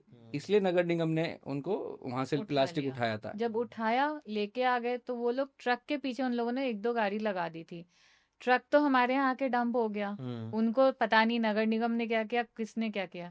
बस हमें आके बोलते हैं कि रात में बस एक तीली मारेंगे, प्लास्टिक है, तुरंत आग क्योंकि उस पकड़ेगा। ट्रक में जो प्लास्टिक आया था वो करीब 60-70 हजार या 80 हजार की वैल्यू का वैल्यू था। का था। अब उसका 70 हजार का अगर नुकसान हुआ तो वो तो हमसे वो करेगा। उसकी एक दिन की कमाई हाँ। 70-80 हजार रुपए होती है इजिली। 1 लाख मतलब 2 एक- लाख वाले का तो हम मैं समझता हूँ MBA या डॉक्टर या इंजीनियर, मैं समझता हूँ पढ़ाई जिसने की है उसको सल्यूट है, क्योंकि एक पढ़ाई करने में मेहनत लगती है, पूरी लाइफ आदमी देता है। उनका पैकेज एक तरफ, और ये जो इनफॉर्मल मार्केट के जो माफिया बोलेंगे या बड़े कॉन्ट्रैक्टर बोलेंगे, ये इनकी कमाई आप इनका पैकेज एक तरफ, आप सोच भी नहीं सकते। इजी बनी उनके। Easy, इजी हाँ। मनी है और काम नहीं, मेहनत नहीं। आपको 10 लोग लगाने हैं बस, उन लोगों को 200 रुपए 300 रुपए देने हैं, बाकी सब आपका फ्री और में। उस रॉ लेबर मटेरियल आपको फ्री में मिल जाए तो हाँ। आपको दिक्कत किस बात की नहीं, है। नगर जैसे गवर्नमेंट सेक्टर भी काम कराता है वेस्ट के ऊपर। आप देखेंगे जहाँ सारा कचरा जाके खड़ा होता है, डंप यार्ड बोलते हैं उसको, या डंप एरिया जहाँ कूड़ा गिरता है, तो वहाँ भी लेबर्स लगी होती है। लेकिन नगर निगम उनको प्रिकॉशन देता है, शूज दे रहा है उनको, बिल्कुल। उनको वैक्सीन हो रही है, उनको ड्रेस दे रहा है, उनको मास्क दे रहा है, सब कुछ देता है। लेकिन ये जो इनफॉर्मल सेक्टर होता है, ये उनको कोई मतलब नहीं, उनको कोई क्या नुकसान पड़ रहा है, बस उनको दिन का मेहनताना मिलेगा 200-300 जो भी XYZ, और उनको कितना नुकसान पहुंचे उसको उसका कोई मतलब नहीं, धरती को कितना नुकसान पहुंचे कोई मतलब नहीं। तो ये जो फ्यूम्स उसमें से निकलते हैं वो उसकी वजह से उनको नुकसान होता है। बिल्कुल। फ्यूम्स भी और कट लगता है उसमें, जरूरी तो नहीं है। आप ग्लासेस भी तो फेंक रहे हो, आप बहुत सारे उनको और कट्स लग जाते हैं, उस कट को धो लेते हैं एक बार Infect हो जाके जाता है। और फिर से वो काम करने लगते और हैं। सबसे उसके बुरा बाद लगता है बैंड-एड छोटे छोटे लगाते हैं। बच्चे, 10 साल 12 साल 14 साल, ये सब छोटे छोटे बच्चे वहां लगे होते हैं। ऐसे बहुत स्टोरीज हैं ऐसे तो हमारे पास। तो क्या ज्यादा बड़ी प्रॉब्लम लगती है आपको, पॉलिथीन या ई वेस्ट? अपनी जगह दोनों ही दोनों ही बड़ी हैं। प्रॉब्लम है, दोनों। और देखिए, इन दोनों से भी ज्यादा अगर मेरी से पूछेंगे तो इन दोनों से भी ज्यादा सबसे बड़ी प्रॉब्लम है लोगों को में अवेयरनेस नहीं है, एजुकेशन नहीं है, ये सबसे बड़ी प्रॉब्लम है। ठीक है, वो इनफॉर्मल वाले काम कर रहे हैं, ठीक है कर रहे हैं, अच्छी बात है, लेकिन उसी को थोड़ा तरीके से करें, गवर्नमेंट से परमिशन ले लें, लाइसेंस बनवा लें, उसका थोड़ा सेटअप करके काम करें। जो बच्चे वहाँ काम कर रहे हैं, एटलीस्ट देखिए पैसा सबको कमाना होता है, लेकिन इतना तो सोचे कि यार ये पैसा मैं इन बच्चों की हेल्थ खराब ना करूं। जो जानना 12 चाहिए। साल का बच्चा काम कर रहा है प्लास्टिक वेस्ट के ऊपर, फ्यूम्स वहां है, सोचिए वो शायद 30-40 तक जाते जाते उसकी क्या हालत होगी। बिल्कुल। तो ये इतना लोगों में होना चाहिए कि एटलीस्ट वो ये समझे कि पैसा कमाए ठीक है, लेकिन किस सोशल रेस्पॉन्सिबिलिटी। बस अवेयरनेस रहे, एजुकेशन रहे, उसे पता रहे कि क्या हार्मफुल है क्या नहीं है। ये मैं ये चाहता हूँ, मतलब डिस्पोजल का तरीका। हाँ, तो वेस्ट कलेक्शन के लिए आप लोग क्या करते हैं? मेनली तो हमारा जो पॉइंट होता है वो नगर निगम म्युनिसिपल कॉरपोरेशन ही होता है, नगर पालिका और जितने नगर परिषद, ये तीनों ही होते हैं। प्लस हम लोग कुछ ड्राइव्स भी चलाते हैं स्टूडेंट्स के साथ, वॉलंटियरली जाते हैं किसी भी लेक के किनारे या फिर नदी के किनारे। ओके। हिंडन रिवर के पास भी गए हम, वहाँ पे ड्राइव करते हैं स्टूडेंट्स के साथ, बच्चों के साथ, और वहाँ से भी कलेक्ट करते हैं। ओके, तो वॉलंटियर करते हैं लोग? बिल्कुल हम्म। बहुत करते हैं। और और इसमें काफ़ी एनजीओ जुड़े हुए हैं हमारे साथ, कुछ सोसाइटीज़ जुड़ी हुई हैं, सोसाइटीज़ में ग्रुप बने हुए होते हैं जो महिलाएं या कुछ एनजीओस काम कर रहे होते हैं, तो वो भी अपना वेस्ट हमारे पास भेजते हैं। हाँ, अच्छा, वो कुछ डायरेक्ट बेच डॉक्टर्स, देते हैं? हाँ सबसे ज्यादा हाँ, डॉक्टर्स डॉक्टर्स। डॉक्टर्स कम्युनिटी जो है वो लोग कुछ अवेयर भी हैं और पता भी है उन्हें, तो वो लोग हमें ऐसे फोन करके, हिंडन एयरफोर्स फोन करके बताते हैं कि इतना हमारा कलेक्ट हो गया है, हमने अपना कलेक्टिवली किया है, अब आप बस उठा के लेके चले जाओ। तो ये सब हमारा तो होता वो लोग फ्री देते हैं वेस्ट? है। हाँ हाँ, हाँ हाँ। ओके। हम ये करते हैं कि उसको कन्वर्ट करके उनको कुछ गिफ्ट या बेंचेस उनके सोसाइटीज़ में या उनके एरिया में लगवा देते हैं। तो अथॉरिटीज से वेस्ट खरीदना पड़ता है या वो भी नहीं, फ्री देते हैं? हमारा कॉन्सेप्ट ही यही है, अगर खरीदना ही पड़ा तो फिर आप पर्पस सॉल्व नहीं कर रहे हो। वेस्ट हमें फ्री में चाहिए, हमें आप प्रोसेसिंग फीस दो, ओके। हम वो चार्ज लेंगे, हमारी आर्टिस्टिक फीस, प्रोसेसिंग फीस, और इतना, मतलब बहुत नॉमिनल वे में ये काम हो रहा है अभी तक। टेंडर प्रोसेस अलग होता है, प्रोडक्ट का एक प्राइस अलग होता है। प्रोडक्ट प्राइस हम अभी भी मैनेज नहीं कर पा रहे हैं। क्यों? क्योंकि ये बहुत फ्लक्चुएट होता है। ये जो प्लास्टिक की मार्केट है, आपको जैसे गोल्ड की मार्केट है, ऐसे ही समझो आप। एक दिन आपको जो चीज 40 में मिल रही है, अगले दिन 36 में मिल जाएगी, और अगले दिन 50 की भी मिल सकती है। ओके। तो आप इससे फिर डिटरमाइन नहीं कर सकते हो कि किस रेट में हम क्या चीज सेल करें। तो इसीलिए ये अभी इस बेस पे ही चल रहा है कि हम प्रोसेसिंग फीस लेते हैं। ओके। तो और हम दोनों को आर्टिस्टिक जो वर्ड है हमारा, जो कुदरत ने हमें सेंस दिए थे, उसमें ही हम रहना चाहते हैं। हम कोई इंडस्ट्री लगाना भी नहीं चाहते थे, इसको बिजनेस नहीं बनाना था, मतलब बिजनेस मॉडल पे हमें नहीं जाना था। हमें अवेयर तक ही लोगों को अवेयरनेस करानी है, यही हमारा मकसद है। इनफैक्ट जब हमने शुरुआत की थी तो सरफराज ने, अभी भी हमारे पास जो मशीनरीज है वो जुगाड़ है, ऐसा कहीं से खरीदा नहीं हमने, इंडिया में अवेलेबल ही नहीं थी जब हमने शुरू किया था। तो जब हमने बनाया वो कंप्रेशन वाला, खुद से ही दिमाग लगा के फैब्रिकेट करके, कुछ कुछ यूट्यूब पे देखा सरफराज ने, तो ये सब करके जब बनाया तो लोगों ने बोला इसको पेटेंट करवाओ। तो हमने फिर बोला कि अगर हम पेटेंट करवा लेंगे एक बार को तो ये हमारी चीज हो जाएगी। हाँ, कोई और यूज नहीं कर हाँ, हम ये चाहते नहीं है, हम चाहते हैं कि लोग यूज करें। इतना प्लास्टिक है। और बहुत लोगों ने बोला कि हाँ। कराओ सच में ये, मैंने कहा नहीं, हमें इसे पेटेंट कराना ही नहीं है। बहुत लोगों क्योंकि ने जो भी लोग करेंगे वो लोग एनवायरनमेंट फ्रेंडली होके ही करेंगे, बिल्कुल। और उनको अपना कॉस्ट बचाना है। बिल्कुल। और अगर आप पेटेंट कराएंगे तो वो आपसे खरीदेंगे, हाँ। उनका कॉस्ट बढ़ जाएगा। हाँ। तो उसको हमने इसीलिए पेटेंट नहीं कराया। ओपन फॉर ऑल है, अगर किसी को हमारे से ही लेना है तो वो भी हम दे सकते हैं, अगर सीखना है तो सीख भी सकते हैं, ट्रेनिंग लेनी है ट्रेनिंग ले सकते हैं। हमारे मतलब जो हमारा वर्कशॉप बोलो या फैक्ट्री तो वर्ड नहीं बोलेंगे, लेकिन वर्कशॉप जो थी हमारी, तो वहाँ पे मतलब एक एनजीओ है जो मैं नाम नहीं लेना चाहूँगा, लेकिन वो आके हमारे यहाँ पे देखा, ट्रेनिंग ली, सब कुछ सीखा, और आज उनका बहुत बड़ी इंडस्ट्री उन्होंने लगाई। आज उनका टर्नओवर शायद मैं समझता हूँ 100 करोड़ में होगा। 100 करोड़ से। और लेकिन वो हमारी हमें हमें मशीन देखिए। हमें हमें खुशी ये है कि वो एटलीस्ट हमारे यहाँ से एक रूट जो निकली, जो उन्होंने जड़ पकड़ी, वो हमारे यहाँ से शुरुआत है, और वो भी मानते हैं इस बात को। और हमें ये खुशी है कि हमने हमारे यहाँ के वो सीखे, देखा, सब कुछ किया। एनजीओ भले ही उनका बहुत पुराना था, काम कर रहे थे वो, लेकिन इस चीज पे नहीं कर रहे थे, आज वो कर रहे हैं, हमें बहुत खुशी है। जैसे ज्ञान बांटने से बढ़ता है। बिल्कुल बिल्कुल, हमने यही कॉन्सेप्ट ही सोचा है।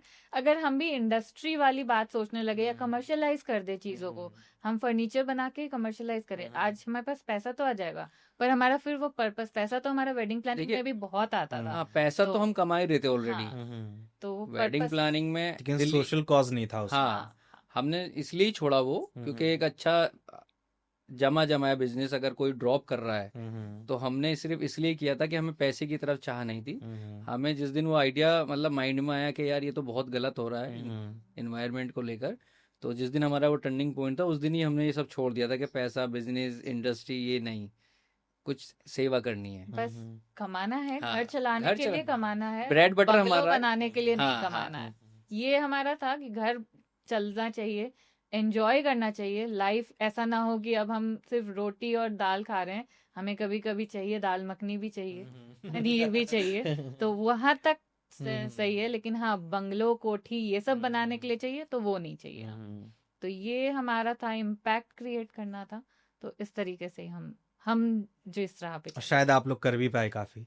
कर खुशी हमें इस बात जितनी की। कोशिश हो रही है कर पा रहे हैं। क्योंकि आप ही के मेरठ में हमने कबाड़ से जुगाड़ लॉन्च किया था। आपने देखा भी होगा शहर में काफी चौराहों पे कबाड़ के, जो लोहा का कबाड़ होता है नगर निगम का, उससे हमने जुगाड़ करके काफी सारी चीजें लगाई हैं, जो कि माननीय प्रधानमंत्री जी ने भी मन की बात में उस काम की सराहना की थी। अच्छा। तो हमें खुशी है कि प्रधानमंत्री मोदी जी जैसे प्रधानमंत्री देश के, वो हमारी तारीफ कर रहे हैं हमारे काम की, तो कहीं ना कहीं हम सही राह पर हैं।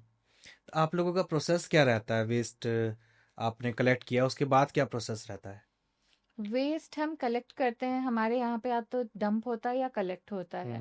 तो दो तरीके से काम होता है। जैसे अब मानिए हमारे को BTFW का नाम, बॉम्बे टाइम्स फैशन वीक होता है मुंबई में, वहां से हमें आया ऑर्डर कि हमें #BTFW लिखना है और आपके वेस्ट से लिखना है। तो अब मुंबई से वो भेजेंगे और फिर हम बना के भेजेंगे, वो स्क्रैप भेजेंगे, तो कॉस्ट इफेक्टिव नहीं होगा। उस केस में हम क्या करते हैं कि हम यहाँ से ही अपने इनफॉर्मल मार्केट से खरीदते हैं, या जो हमने वॉलंटरी कलेक्ट किया है वहां से लेते हैं, फिर उनको एक प्राइस देते हैं और बना के देते हैं। जो प्रोसेस होता है वो यही होता है, कब कचरा आता है उसको पहले सेग्रीगेट करते हैं। क्योंकि हम आर्टिस्ट हैं तो हम कलर सेग्रीगेशन भी करते हैं, वो भी हम बहुत बड़ा पॉइंट है हमारे लिए, क्योंकि सब मिक्स कर दिया तो ब्लैक हो जाएगा, तो हमें हर चीज ब्लैक नहीं चाहिए, तो हमें रेड भी चाहिए, येलो भी चाहिए। तो कलर सेग्रीगेशन के बाद फिर हमारा प्रोसेस जो है वो कंप्रेशन का है। एक मॉडरेट टेम्परेचर पे हम उसको हीट करके फिर कंप्रेस करते हैं, वो बन जाता है। उसके बाद जो शेप देना है वो करके फिर एंड प्रोडक्ट बनाते हैं। एंड प्रोडक्ट में हमारी क्राफ्टमैनशिप दिखती है, जो हमारा काम है। वहां तक काम जो है वो थोड़ी मशीनरी, थोड़े लोगों का है।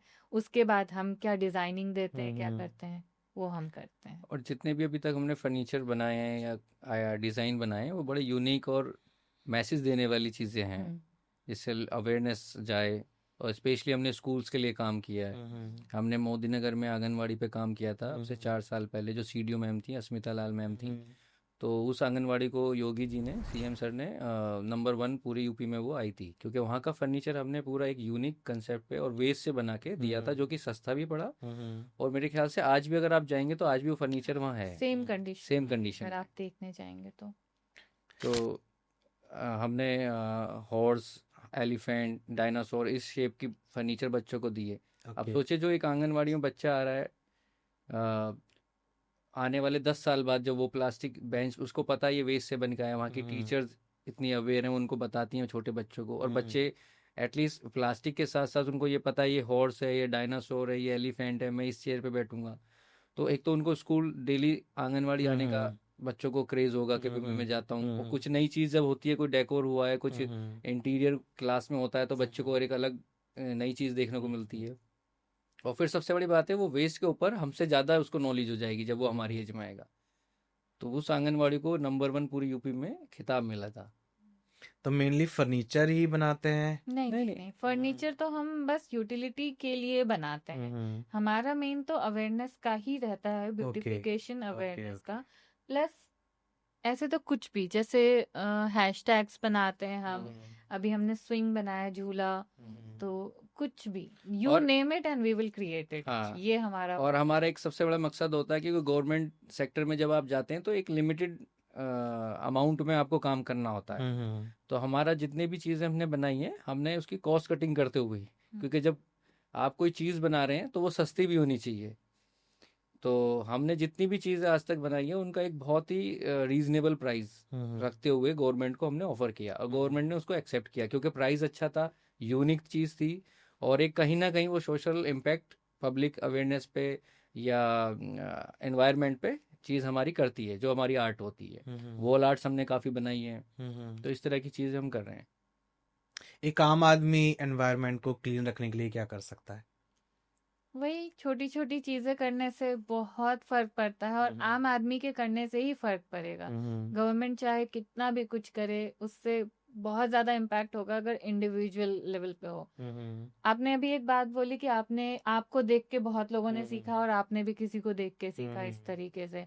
मेरा ये मोटो है, आप करो बस। मेरा ये मोटो कभी नहीं रहता कि आप करके उसको सिखाओ। अगर आप उसको सिखाओगे तो वो आपको सिखा देगा कि वो भी तो करता है, उसने भी तो अपने दरवाजे के बाहर कचरा रख रखा है, मैं क्यों नहीं रखूं। मेरा मोटिव हमेशा यही रहता है कि आप जो चेंजेस ला रहे हो ना, जैसे मैं एग्जांपल देती हूँ यही फास्ट फैशन का। फास्ट फैशन क्या है, इतना अगर आप अमेजोन पे क्लिक करो और आप देखो एक शर्ट या एक कुर्ता कितने का आ रहा है, 200-300 से स्टार्टिंग रेंज हो जाता है उसका। आप एक बार में चाहे 2000 की खरीद लो, आप उसको 50 बार तो पहनो, 100 बार तो पहनो कम से कम। आप क्यों वो 200 खरीद के वो इतने 2000 में आपके 10 आ जाते हैं, और फिर उस कपड़े का क्या होता है। सिर्फ हम प्लास्टिक की बात कर रहे हैं या फिर ई वेस्ट की बात कर रहे हैं, यही से प्रॉब्लम नहीं है, एक एक चीज प्रॉब्लम है, छोटी से छोटी चीज, तो उसका अगर ध्यान रखें। और आजकल जो लाइफस्टाइल हो गई है ना, यूज एंड थ्रो, अरे यार ये क्या, अरे अभी नया मोबाइल लेता है, अरे मैं इतने दिन नहीं चलाता हूँ, मैं तो बदल देता हूँ, तो ये चीज गलत है। ये ठीक है, अपग्रेड करना हाँ, हर चीज में। मतलब आप उसको यूज करो एटलीस्ट, पूरी उसकी लाइफ जितना है, साल 2 साल 3 साल जितना चला सकते हैं, ये एक होना चाहिए। जैसे हमने अपने बचपन में देखा, पिताजी का बजाज चेतक स्कूटर था, वो चल रहा है, उसके तरीके से उसको मेंटेनेंस पापा कर रहे हैं, देख उसका ख्याल रख रहे हैं, तो वो हम जब तक बड़े होंगे, जब तक वो स्कूटर रहा, तो वो चीज होता है। ऐसा नहीं था आपके पिताजी ने अभी 6 महीने बेच दिया फिर दूसरा ले लिया, फिर ये चीज नहीं होती थी पहले। तो तो वही मॉडल नया आना चाहिए और हम हाँ चेंज कर दें। हाँ, मतलब अगर चेंजेस लाने हैं तो आप अपने दादा दादी नाना नानी के साथ बैठो, पूछो वो क्या करते थे, 10 मिनट पूछो, 20 मिनट पूछो, और वो चीज अप्लाई करोगे, अपने आप चेंजेस आ जाएगा। और मतलब आप इस चीज से एम्बैरस होते हो, मैंने देखा है बच्चों को कि एम्बैरस होते हैं। अगर झोला लेके जाना है तो क्यों नहीं लेके जाओगे आप थोड़ा नए फैशनेबल तरीके का ले लो, बट झोला लो, एक बार खरीदो। और बाहर तो जाते ही हो, कुछ तो खरीदते हो, इतने सारे पन्नी लेके, इतने सारे पॉलिथीन लेके आप चलते हैं, उसका क्या फायदा है। फिर घर आके क्या, एक बार यूज हो जाएगा, उसमें गार्बेज ही तो जाता है, वो सबसे गलत है। मेन पॉइंट है सेग्रीगेशन का। सेग्रीगेशन भी अगर सीख जाते हैं तो हमारा 70% काम हो जाता है सेग्रीगेशन का। लेकिन हाँ, इसमें भी एक पॉइंट हम बताएंगे, क्योंकि आगे चल के क्या होता है, कई बार होता है क्वेश्चंस आते हैं हम मेरे पास, अभी जो व्यूअर्स सुन रहे होंगे उनको भी ये क्वेश्चन आएगा कि हम तो सेग्रीगेट करके देते हैं, बट गाड़ी वाला क्या करता है, वो एक साथ मिक्स कर देता है। क्योंकि मेरे पास हमेशा यही आंसर आता है। तो उसका ये है सॉल्यूशन कि आप लोगों को थोड़ा सा जागरूक होके आप गाड़ी वाले को इंसिस्ट करोगे या बोलोगे, बात करोगे, तो कौन नहीं करेगा। तो बस यही सोच के कि अगर आपने सेग्रीगेशन किया तो वहां मिक्स हुआ, अगर वहां नहीं हुआ तो डंप यार्ड में मिक्स हो जाएगा। आप अपना आदत डालो, नहीं हो रहा है आज, कल होगा, परसों होगा। आप आदत डालोगे, कल आपको परेशानी नहीं होगी। आप आज नहीं आदत डालोगे, कल आपको परेशानी होगी। ये चीज प्लस कुछ अगर वेट वेस्ट होता है, जो जनरली लोग बोलते हैं कि गाय को दे देते हैं या फिर डॉग को दे देते हैं, वो वेट वेस्ट अगर घर में ही खाद बना ले या कुछ कर ले, 10 मिनट का टाइम दे दे, तो बहुत बड़ा चेंज आएगा। प्रॉब्लम प्लास्टिक जो है वो इसीलिए हो रही है क्योंकि वेट वेस्ट जा रहा है उसमें। अगर ड्राई रहे, सेग्रीगेटेड रहे, तो फिर प्रॉब्लम नहीं आएगी, उसकी वैल्यू है, वो बिक जाएगा। आप वेट वेस्ट दे रहे हो उसमें, इसीलिए वो प्रॉब्लम है जो डंप यार्ड तक जा रही है। तो ये सब चेंजेस अगर करे 10-5 मिनट अपने लाइफ में, हर व्यक्ति, मैं ये कहना चाहूंगा कि जो ये जिम्मेदारी ले ले कि हर मतलब डेली का 5 से 10 मिनट अगर वो इस नाम के दे दे कि भाई धरती माँ या एनवायरनमेंट या पृथ्वी, जो भी वो जिस चीज को दिल से माने, बस दिल से 10 मिनट दे दे वो, तो कहीं ना कहीं बहुत सारे चेंजेस आ जाएंगे। आप लोग जब काम करते हैं तो क्या चैलेंजेस फेस करते हैं? चैलेंजेस सबसे बड़ा अगर मैं बताऊं, प्लास्टिक नहीं है। सच में अच्छा, ये सबसे बड़ा चैलेंज चैलेंज होता है। है। जब हम निकलते हैं, या आपने वीडियो के बारे में बताया, और हम जब जाते हैं अधिकारियों के पास कि सर प्लास्टिक दे दो, है ही कहाँ प्लास्टिक, मतलब कहाँ है। आप ये समझिए, एक मैं बताता हूँ, आपके क्वेश्चन पे एक बात याद आ गई। जब गाड़ियां घर घर आती है, गली गली निगम्स की ड्यूटी होती है, वो भेजती है, कूड़ा उठवाती है, तो जब ये कूड़ा उठता है तो उसमें आम जनता को नहीं पता होता कि ये बोतल या दूध के पैकेट की इतनी वैल्यू है। तो दूध का पैकेट होता है वो LDP होता है, अच्छी क्वालिटी की प्लास्टिक होती है, उसकी करीब 30 से 40 रुपए केजी उसकी भी वैल्यू होती है। तो जो गाड़ी वाला होता है ड्राइवर और उस पे जो हेल्पर होता है, वो इनको मतलब उसको पता होता है कि अच्छा ये चीज़ें मुझे हटानी है। और उनके साथ एक अलग जो इनफॉर्मल मैंने बात की, जो मैंने अभी पहले आपसे बताई थी, तो इनफॉर्मल मार्केट के जो लोग होते हैं उनकी गाड़ी साथ चल रही होती है। अच्छा। तो वो अच्छी प्लास्टिक हाथों हाथ वहाँ अलग हो चली जाती है, चली जाती है।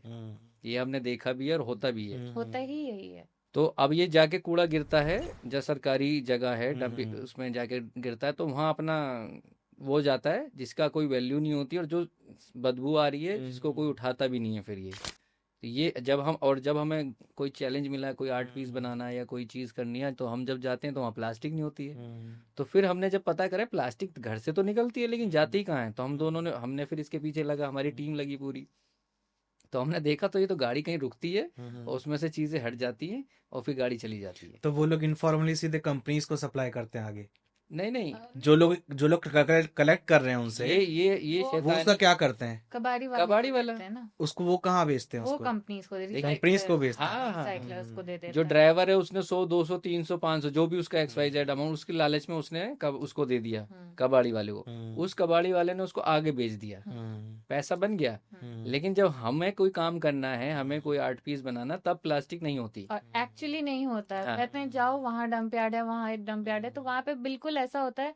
MLP जो मैंने बताया उसमें स्ट्रेंथ ही नहीं है। अब मैं बेंच बना दूं, वो बेंच पे आप गिर जाओ बैठ के, हमें चाहिए स्ट्रेंथ वाले प्लास्टिक। इन सब मिक्स चीजों करना के होता है लिए एक्चुअली हमें। मिक्स करना होता है, तो मतलब वो कुछ क्वांटिटी आप डाल हाँ। सकते हो पर सारे नहीं सारे नहीं, नहीं ये कर नहीं सकते। कर 30% 40% कर सकते हैं, और कुछ तो स्ट्रेंथ वाली चाहिए। अब आपने वो चली गाजीपुर का जाती है। पहाड़ देखा है, उसमें आपको प्लास्टिक कहाँ दिखती है बताइए आप? एक भी पानी की बोतल है वहाँ? नहीं। एक भी दूध का पैकेट है? नहीं तो है। चैलेंजेस तो ये है कि इतना प्लास्टिक है और प्लास्टिक ही अब नहीं आप है। मुझसे बोलिएगा जाइए सरफराज साक्षी आप दोनों जाइए और गाजीपुर पे इतना है, जाइए उठा लीजिए प्लास्टिक, तो हम कहाँ से उठाएंगे वहाँ? तो ये सबसे बड़ा एक तो रीजन, ये लोग ऐसा क्राइम कर रहे हैं जिसके बारे में किसी को पता भी नहीं है। पता भी नहीं है। पता भी है और नहीं भी पता है। हम्म। आम जनता को नहीं इनफॉर पता आम है, जनता को नहीं पता। नहीं पता है, लेकिन अथॉरिटीज को पता भी हाँ, है और बिल्कुल। नहीं भी पता है। तो ये- बिल्कुल ठीक बात है। हम्म, ये प्रॉब्लम वेस्ट जो प्रोडक्शन है, हम्म, इसकी प्रॉब्लम आपको मेट्रो सिटीज में ज्यादा लगती है या छोटे शहरों में? छोटे शहरों में। हम्म। गांव में नहीं, हम्म। गांव में फिर भी कम है। हाँ। गांव में है पर फिर भी कम है। गांव वालों की एक तारीफ है, हम्म। बाहर फेंकेंगे जाके, हम्म। अपना गांव साफ रखेंगे। हम्म। आजकल प्लास्टिक तो हर जगह है, वेस्ट तो हर जगह है, बट गांव साफ रख के बाहर फेंकेंगे। रोड पे जाके फेंक देंगे, किसी ऐसे हाईवे पे फेंक देंगे, लेकिन गांव साफ रखेंगे। छोटे जो शहर हैं, 2 टियर 3 टियर सिटीज जो हैं, वहां पे तो मतलब ऐसे फेंका रहता है, क्योंकि वहां पे उनको ना वैल्यू भी कम मिलती है। तो वहां पे आपको प्लास्टिक भी दिख जाएगा, जो हमें दिखेगा, हमें लगेगा अरे ये प्लास्टिक यहाँ है कैसे, और वहां पे वो दिख जाएगा आपको। हम तो ट्रैवल करते हैं और ना। इसके पीछे एक ये भी मैं बोलना चाहूंगा कि डिपेंड करता है कि वहाँ का अधिकारी कैसा है। ये भी वो किस उससे आए हैं, मिशन से, उनकी सोच क्या है, मतलब वो किस तरीके का वर्क करना चाहते हैं। हमने ऐसी जगह देखी है, गांव भी देखे हैं, वहाँ के प्रधान बहुत एक्टिव हैं। आप उस गांव में जाएंगे तो आपको लगेगा ही नहीं कि ये गांव है, इतना उन्होंने डेवलपमेंट कर रखा था। तो ये डिपेंड करता है कि आपकी चाह कैसी है। बहुत से अधिकारी हमने देखे कि बड़े शहर में बैठे हैं लेकिन उनको कोई मतलब काम में इंटरेस्ट ही नहीं। ठीक है, हम लेके भी गए प्रपोजल के सर, ये ठीक है चलो करेंगे। और कहीं कहीं ऐसा होता है कि जहाँ हमें उम्मीद नहीं होती वहाँ के अधिकारी बड़े एक्टिव हैं। तो ये भी एक बड़ा रीजन होता है।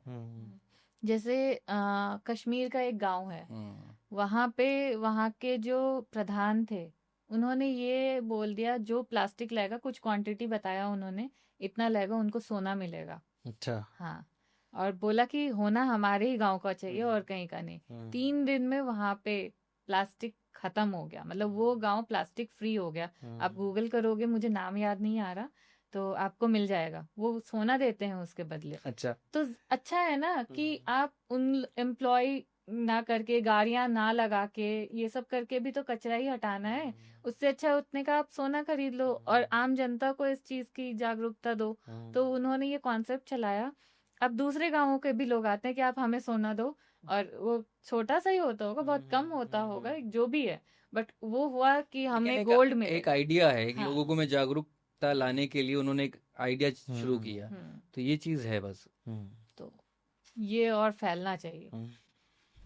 वेस्ट मैनेजमेंट में कोई फॉर्मल एजुकेशन अवेलेबल है? कोई यूनिवर्सिटी या कोई इंस्टीट्यूट ऐसा कोई कोर्स कराता है?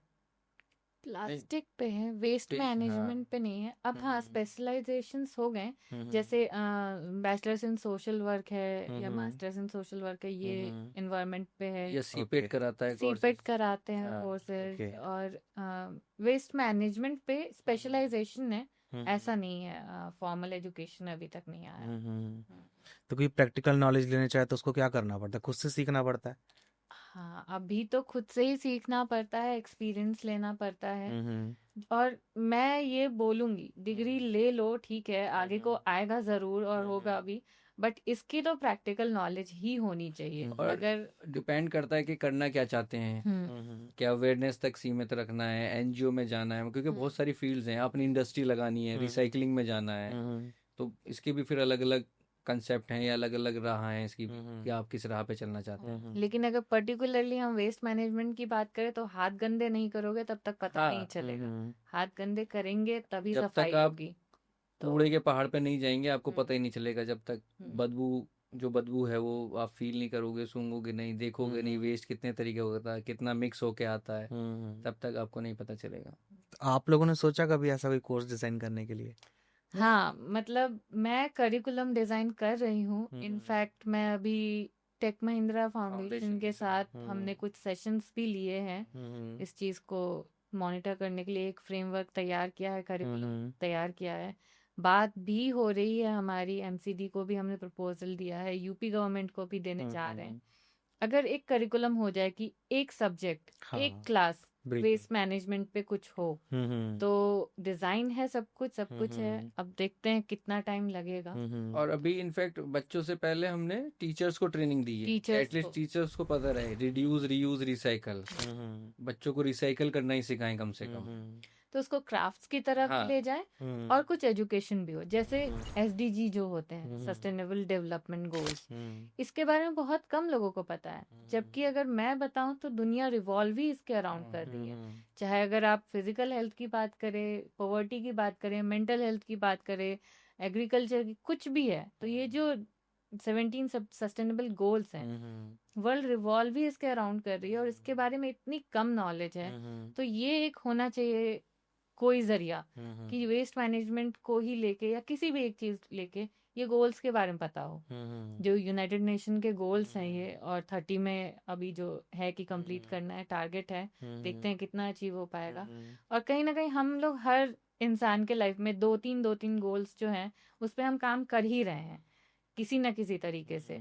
तो क्यों इसके बारे में इतनी कम नॉलेज है लोगों को? तो वो मैं चाहती हूँ। तो थोड़ा सा बताइए क्या क्या उसमें गोल्स हैं? इसमें गोल्स एक तो पॉवर्टी ही है सबसे ज़्यादा, हंगर वाला है, इन्वायरमेंट का है, लैंड पे लाइफ कैसा है वो है, सी में ओशन को कैसे देखना है, मतलब प्रिजर्व करना है, उस पे है, वाटर लाइफ है, फिर एग्रीकल्चर है, कम्युनिटीज़ हैं, ये है, वेस्ट मैनेजमेंट है, इन्वायरमेंट है, सिटीज़ और पोल्यूशन का है। तो ये सारे गोल्स हैं। तो उसमें कहीं ना कहीं हम लोग हैं सब इन्वॉल्व। और पूरी दुनिया इस पे काम कर रही है, फिर भी स्कूल्स में नहीं है पता, बच्चों को नहीं सिखा रहे, या एजुकेशन सबसे ज्यादा तो एजुकेशन पे है, मेडिकल है। तो ये सारे 17 गोल्स में आते हैं। और इस पे, और हमारी आपकी सबकी लाइफ ही यही इसी पे रिवॉल्व हो रही है, लेकिन बात कोई नहीं कर रहा है। अगर इसकी थोड़ा नॉलेज कहीं दे और कुछ करे, कुछ एक दो बार कर दे, तो बहुत अच्छा, मतलब चेंजेस आ सकते हैं। लोगों को पता रहेगा कि अच्छा टारगेट ये है, जैसे 2030 का ये टारगेट है कि क्या अचीव करना है। तो एक होता है ना माइंडसेट, फिर छोटा सा बच्चा भी रहेगा, वो बोलेगा अच्छा मैंने इतना कर लिया, तो इसका मतलब मैं इस गोल में कुछ ना कुछ तो अपना कंट्रीब्यूशन दे रहा हूँ। तो वो चीज़ अवेयरनेस होनी चाहिए। तो ये एक मैं चाहती हूँ कि हो। कॉलेजेस से निकलने के बाद लोग अपने अपने करियर चूज करते हैं, तो ज़्यादातर फॉर्मली यूज़ करते हैं। कोई डॉक्टर है, कोई इंजीनियर है, कोई सीए है। तो अगर कोई वेस्ट मैनेजमेंट करके अपना करियर बनाना चाहे, क्योंकि इसके साथ सोशल कॉज भी जुड़ गया है, तो क्या कोई अपॉर्चुनिटी है? हाँ बहुत बहुत अपॉर्चुनिटी। बहुत अपॉर्चुनिटीज हैं। मतलब देखिए, दो चीजें हैं, पैसा और फिर शिद्दत, इसमें दोनों चीज़ हैं। आपको पैसा भी अगर आप बनाना चाहते हैं, क्योंकि कॉलेज में पढ़ाई पूरी करने के बाद पैसे के लिए जाते हैं, जॉब के लिए। तो इसमें आप अपना बिजनेस की अपॉर्चुनिटी है, स्टार्टअप्स की इसमें अपॉर्चुनिटीज़ हैं। कहीं आप जॉब करना चाहते हैं वेस्ट मैनेजमेंट, तो बहुत बड़े बड़े एनजीओज हमारे इंडिया में काम कर रहे हैं, और जितने भी बड़े ब्रांड्स हैं उनके अपने एनजीओज होते हैं। और साथ में आप एक सोशल वर्क, एक इम्पैक्ट भी क्रिएट कर रहे इम्पैक्ट भी हैं। क्रिएट कर रहे हैं। तो एक कॉन्सेंस भी आपका कह रहा है कि मैं कुछ अच्छा कर रहा हूँ, कमा भी रहा हूँ हाँ। इसमें और अच्छा भी कर रहा हाँ हूँ। बिल्कुल। तो ये दोनों चीजें, और अपॉर्चुनिटी तो आप एंडलेस अपॉर्चुनिटी है। अपना शुरू करो तो भी, और अगर कहीं किसी फर्म में हो, किसी कंपनी में हो तो तो भी। CSR जो कॉर्पोरेट सोशल रिस्पॉन्सिबिलिटी है, उसमें इतनी हायरिंग हो रही है, आप सर्च करो, इतनी हायरिंग हो रही है, और अच्छा पैकेज, अच्छा सब कुछ, और काम क्या है, सोशल रिस्पॉन्सिबिलिटी। तो अपॉर्चुनिटीज और तो काफ़ी endless यंग हम जाते हैं तो देखते हैं, काफ़ी हम्म। यंग बच्चे अब आ रहे हैं जो कि काम कर रहे हैं, है। और एनजीओज भी अच्छा काम कर रहे हैं, तो ऐसा नहीं है। लेकिन ये है कि बहुत कम लोग हैं। फिर भी अब भी कम है। परसेंटेज, हाँ, अभी भी फिर भी परसेंटेज बहुत हम्म, कम है, और स्टार्टअप के तो बहुत ही कम है। मतलब अब देखो, आपकी फ्यूचर अगर AI का है तो फ्यूचर ड्रॉप शिपिंग का भी है। तो हम लोग तो ये कहते हैं कि अगर ड्रॉप शिपिंग ही करना है तो कुछ रीयूज हो जाएगा ना। आप कुछ वेस्ट ही ले लो और उसकी ड्रॉप शिपिंग कर लो, खरीदो और सेल करो। काम का बारी वाला ही है, लेकिन आप अगर लेकिन तरीके से मैनेज्ड वे में आज के ज़माने के करोगे, हिसाब से होगा वो। जैसे स्क्रैप अंकल हाँ कर रहा है, शार्क टैंक पे भी आए थे, वो भी हमारे फ्रेंड है। तो वो क्या कर रहे हैं, वो बस ले रहे हैं घर से, जैसे पेपर लिया करते थे कबाड़ी वाले की तरह, बट मैनेज्ड वे में ले रहे हैं। तो कार्बन फुटप्रिंट्स का पता है उनको, एमिशंस का पता है उनको, कहाँ जा रहा है वो पता है उनको।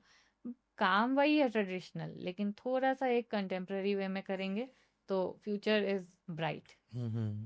तो आपके साथ कितने लोग जुड़े हुए हैं आपके ऑर्गेनाइजेशन में जो काम करते हैं? देखिए, हमारी जो टीम है वो करीब 6 से 7 लोग परमानेंट है। बाकी तो हमारा प्रोजेक्ट के हिसाब से होता है। जैसे अभी कुंभ का था तो करीब 15-20 लोग लगे हुए थे रात दिन, क्योंकि टारगेट मिल गया था इसमें कि इस डेट तक काम कंप्लीट करना है। बड़े बड़े स्कल्पचर्स बन के गए हैं, तो इसी तरीके से काम होता है। और जैसे अब किसी ने बोल दिया, किसी एनजीओ ने, किसी कंपनी ने ड्राइव चलानी है, तो 100 बच्चे चाहिए, तो फिर हम कॉलेजेस के बच्चे जो हैं, जो आर्टिस्ट हैं हमारे जूनियर, वो लोग आ जाते हैं, तो ड्राइव चलती है। तो ये डिपेंड करता है कि किस तरीके का काम है।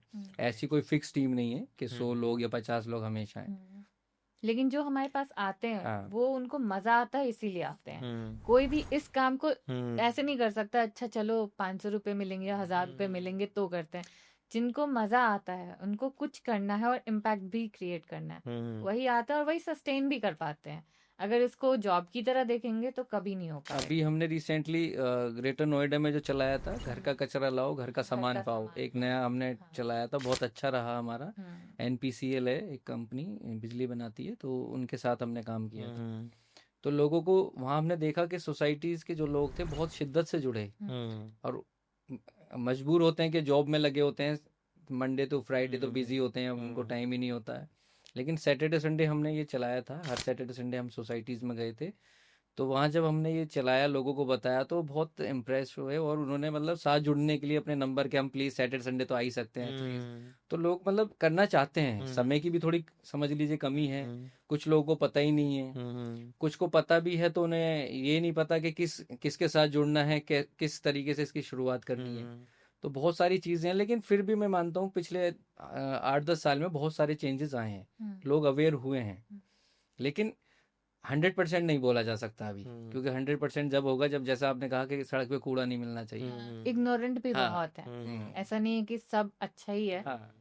इग्नोरेंट भी बहुत है, गुस्सा भी हो जाते हैं। जैसे मैं कभी कभी मैं तो कह देती हूँ कि प्लीज आप वहाँ क्यों फेंका वहाँ पे, तो मुझे उल्टा कहते हैं कि मैंने फेंका तुम्हें क्या।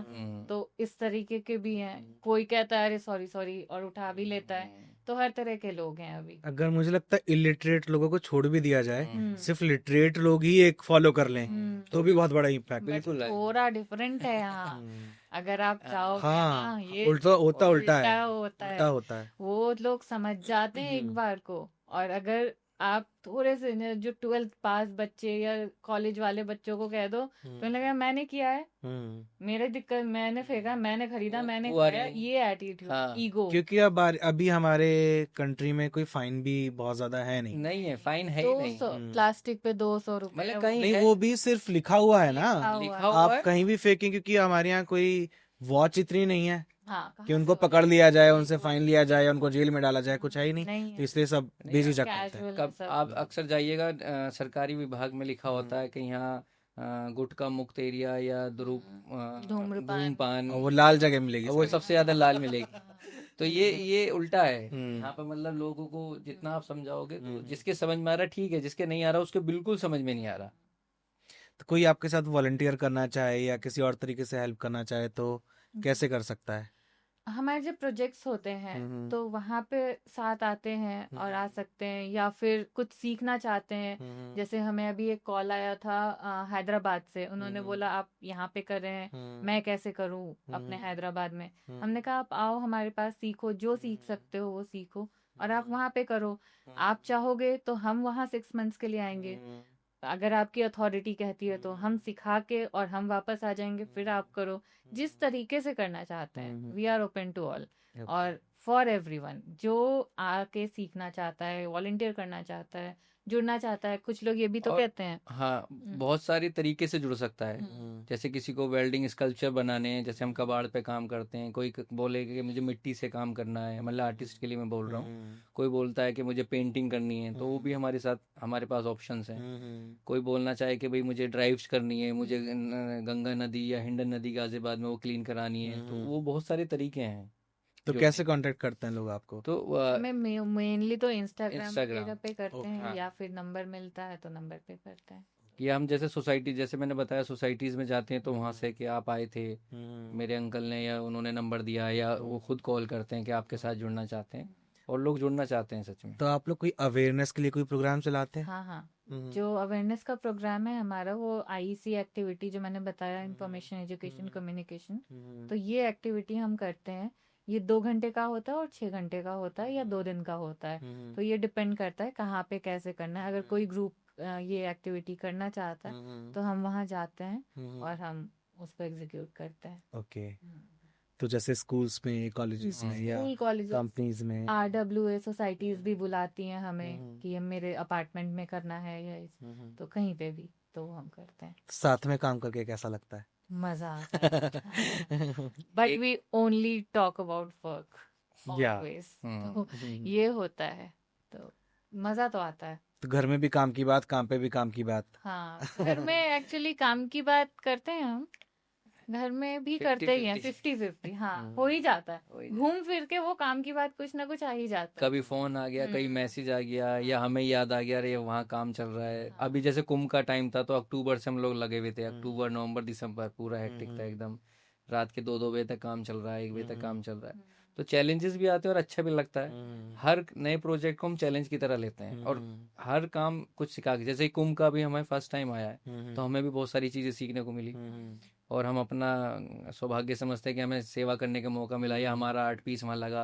अब मैं समझता हूँ जितने भी लोग वहाँ देखेंगे, सेल्फी लेंगे, तो मतलब 1% लोगों में भी अवेयरनेस गई, तो हमारे लिए खुशी की बात है। हाँ, मुझे लगता है किसी चीज को रिपीट करते रहो तो दिमाग में बैठ जाता है। हाँ हाँ तो अगर वो वही चीज सब जगह देखेंगे तो उनके हाँ। मन में आएगा कि कहीं वेस्ट मैनेजमेंट की कोई चीज होती है, हम उसमें क्या कर सकते हैं, लोग कर रहे हैं। या इसको रीयूज भी किया जा सकता है। जैसे अभी कुंभ में हमारा भारत का नक्शा हमने बनाया है, और जो ऑटो पार्ट्स, जो गाड़ियों के पार्ट्स होते हैं, उससे हमने बनाया। तो उसमें हमें गंगा, माँ गंगा कहाँ से चलती हैं और कहाँ तक जाती हैं, उनका पूरा सफ़र हमने उस मैप में दिखाया है। तो नमामि गंगे ने बनवाया और वो लगा हुआ है वहाँ पर, तो लोग उसको बहुत पसंद कर रहे हैं, और बहुत बड़ा साइज का मैप बना है। तो लोग सेल्फी ले रहे हैं, लोग समझ रहे हैं अच्छा गंगा का, अच्छा लोगों को अब दिख रहा है कि अच्छा माँ गंगा यहाँ से चली यहाँ पहुंची, तो ये भी एक अवेयरनेस है, उसको नॉलेज मिल रही है कि माँ गंगा कहाँ से चली, कहाँ तक उनका सफर है। तो कहीं ना कहीं एक, मतलब मैं 0.1% भी उनको अगर लगा, आगे वो कहीं गंगा बहते देखेगा या उस फोटो को ही देखेगा तो उसको लगेगा अरे यार ये ऐसी चीज थी, ये मैंने कुंभ में देखा था। तो ये बहुत जरूरी है। कौन ज्यादा वर्कोहॉलिक है? मुश्किल सवाल है। दोनों ही नहीं, दोनों ही अच्छा। हैं। अलग अलग दोनों ही दोनों का पार्ट है, लेकिन दोनों ही है, हाँ, क्योंकि हम दोनों कॉलेज से कॉलेज से ही, और कॉलेज से ही हमने कभी मूवी जैसे साथ में नहीं देखी है। जैसे साइकिल के 2 पहिए होते हैं, एक के बिना एक बेकार है, तो ऐसे ही हम दोनों हैं। हम जब कॉलेज में थे, जब हम लोग मिले तो हमने फेस्ट ऑर्गेनाइज किया था। हाँ। तुमने फेस्ट मैं IMS गाजियाबाद से मैं पढ़ाई कर रही थी और इन्होंने फेस्ट ऑर्गेनाइज किया था, फ्रेशर पार्टी। तो वहां पे मिले तो ही मेरे दिमाग में आया था कि अच्छा इवेंट प्लानिंग इज समथिंग, कुछ किया जा सकता है इसमें। तो वहां से स्टार्ट हुई थी हमारी जर्नी, और फिर हमने 7 इयर्स तो इवेंट प्लानिंग करी, 2008 से 7 से 8 से और 12 तक, और उसके बाद फिर ये काम शुरू किया हमने। तो मिलने के बाद कितने टाइम बाद आप लोगों को लगा कि साथ में रहना चाहिए एज अ कपल? कपल हमें कितने साल बाद लगा, 1-2 साल बाद ही लग गया होगा, है ना? तो मतलब ऐसा फ्लो के साथ ही हाँ हुआ, ऐसा कभी मतलब हमने सोचा नहीं, डिसाइड नहीं किया, फ्लो के साथ हुआ। जस्ट हम लोगों का क्या होता था, जब जैसे हमने ऐसा नहीं था, फ्रेंडशिप ही हुई थी हमारी, काम नहीं हुआ था स्टार्ट, फ्रेंडशिप ही हुई थी। उसके बाद फिर आइडिया क्लिक किया कि जब हमने सोचा कि डेट करना स्टार्ट करते हैं, डेटिंग मीन्स क्या, और घूमना फिरना ये सब, और वो बट डेट्स कम, वो भी प्लानिंग ही ज्यादा थी, प्लानिंग सच बताएं, हमने क्योंकि उसी टाइम पे हमने एनजीओ रजिस्टर कराया था, और 10,000 या 12,000 फीस थी उस टाइम पे। एनजीओ जो हमने रजिस्टर कराया था, राइट एजुकेशन लर्निंग फाउंडेशन, वो आज भी हमारा चल रहा है। तो वो डेट कम थी, यही हो रहा था यार, किसको मेंबर बनाना, क्या इसमें हमें पॉइंट्स डालने तो के ये लिए। शादी से पहले की बात है सर? शादी से शादी पहले, से तो बहुत बहुत पहले पहले की की बात, बात ये है। 2009 की बात है। तो सोचे हमारी शिद्दत उस टाइम से ही थी कि कुछ ना कुछ अच्छा करना है। तो उसी टाइम पे हमारे फ्रेंड्स जो थे वो बोलते थे, अरे यार बेवकूफ हो क्या, ये एनजीओ 10,000 रुपए ये में तो तो कहाँ से, कहाँ घूम के आओगे। 2009 में, सही बात है, 10,000 रुपए में हम मनाली और वनाली 10,000 ट्रिप थे भी, भी नहीं, हाँ, इधर उधर से लेके हमने 10,000 कलेक्ट किए। उसमें भी लोग दोस्त के ताने सुने, और कह रहे थे एनजीओ मतलब उस टाइम पे होता था रिटायरमेंट के बाद, ये क्या एनजीओ, ट्रस्ट एनजीओ तो ट्रस्ट तो ये चलाते हैं अंकल लोग टाइप, तुम कहाँ पड़ गए इसमें। मैंने कहा नहीं, लेकिन हमने वो रजिस्टर कराया था, और वो आज वो हमारे लिए बैकबोन की तरह है। तो लव मैरिज में पेरेंट्स साथ थे? हाँ, कंप्लीटली कंप्लीटली दोनों, तभी हम लोग यहाँ दोनों तक के हैं। पेरेंट्स बिल्कुल कोई साथ, ज्यादा स्ट्रगल उस साइड नहीं करना पड़ा, बिल्कुल कहीं भी। इसलिए भी शायद दिमाग इस साइड ज्यादा लग गया। हाँ, हाँ, हो सकता ये तो है, बहुत अच्छा है। फिर हो सकता है। जब स्टार्टिंग में मैंने घर पे बताया था और इन्होंने अपने घर पे बताया था, तो सबने, क्योंकि हम लोग कॉलेज में ही थे, तब मेरी मम्मी ने बोला था अभी काम करो, अभी कहाँ ये सब फिर सोच देखते रहे हो, हैं। फिर देखते हैं। तो हमने भी काम ही किया, जिद नहीं किया कि नहीं नहीं पहले ये और करना है। बहुत ही तो मतलब इवेंट प्लानर प्लानिंग में रहे तो उसमें भी शिद्दत से ही काम किया, बहुत हाँ, नाम उसमें हुआ, अच्छा चला सब कुछ। लेकिन फिर जब एकदम से ये चेंज किया हमने, तो सब घर वाले हैरान थे, ये हाँ, क्या कर रहे हो ये तुम क्या लोग, कर अच्छा रहे हो। चला बिजनेस, चलता चला आया बिजनेस, क्यों बंद कर रहे हो आप लोग, क्या क्या। लेकिन नहीं, तो आज सब कहते हैं कि बहुत अच्छा डिसीजन था तुम लोगों का। वो सब ग्रोथ देखते हैं ना, स्ट्रगल बिल्कुल, नहीं देखते। स्ट्रगल नहीं देखते, और स्ट्रगल हमने ज्यादा बताया भी नहीं, बताया भी नहीं वो यार, हमने अपने तक जो ही फेस रखा। किया, जो जो फेस किया, बहुत फेस किया, ऐसा नहीं है नहीं किया, बट बताया नहीं हमने बस। क्योंकि जो लोग शुरू करते हैं उनको स्ट्रगल हमेशा ज्यादा होता है, क्योंकि बाद वाले सीख जाते हैं। एग्जैक्टली, कहीं ना कहीं से सीख जाते हैं, नहीं कुछ तो अब तो इंस्टाग्राम, गूगल, अब तो चैट जीपीटी, उनसे आइडिया ले लो। लेकिन हम लोगों के टाइम पे जब हमने स्टार्ट किया था तो सब कुछ स्क्रैच से था, गलती कर करके ही सीख पाते हैं बार बार। कोई ऐसा प्रोजेक्ट जो आपको लगता हो कि ये हमारा बेस्ट था? एक तो आंगनवाड़ी वाला, आंगनवाड़ी वाला हाँ, बहुत अच्छा था। वो करके बहुत अच्छा लगा था, क्योंकि जो बच्चे, जब हम उस आंगनवाड़ी में फर्स्ट टाइम गए थे, मोदी नगर की आंगनवाड़ी जो मैंने आपसे बताया था, तो जब हम फर्स्ट टाइम गए थे तो वहाँ मतलब बच्चे दरी पे दरी बैठे, पे थे, आप इमेजिन नहीं करेंगे, मतलब ये देख के मतलब गूज बम हो गए थे। मतलब हमें बड़ा अजीब लगा कि यार ठंड लग रही थी। कहाँ हम चांद तक पहुंच गए, और कहाँ हम लोग इतनी बड़ी बड़ी बातें कर रहे हैं, और बच्चे जो मतलब फ्यूचर है वो दरी पे बैठ के पढ़ रहा है। तो ठीक है, वह चेयर्स थी पर इतनी नहीं थी। तो हमें वो करके बहुत अच्छा लगा, क्योंकि जब जिस दिन वो मतलब जो हमने फर्नीचर बनाया था प्लास्टिक वेस्ट से, जब वो हम डिलीवरी हमने वहाँ दी थी, हम गए थे वहाँ मौजूद थे हम लोग, तो वो बच्चों की जो खुशी थी ना, वो आज भी हम मतलब माइंड में है वो हमारे। और वो इनफैक्ट हाँ, बच्चे तो बच्चे, हाँ, सबसे मेन मुझे जो स्ट्राइक किया था वहां पे, प्रेग्नेंट लेडीज आती हैं हाँ, आंगनवाड़ी में वो लेने के लिए अनाज और कुछ मेडिसिन, आयरन वगैरह के मेडिसिन लेने। तो वो उन लोगों को लाइन में खड़ा होना पड़ता है जिस दिन देना देना होता है, और वो प्रेग्नेंट हैं, हेविली प्रेग्नेंट लेडीज भी आ रही हैं, 2-2 घंटे लाइन में खड़ी हैं और वो कर रही हैं, एक भी बेंच नहीं, कुछ नहीं। तो हमने वहां पे बेंच भी दिया था, वही सेम जगह पे 2-3 बेंचेस दिए थे, और 2 आंगनवाड़ी हमने बनाई थी। तो वो हमारे लिए काफी अच्छा था, मतलब पॉजिटिव लगा था कि कुछ इम्पैक्ट और वो जो टचवुड बोलते हैं।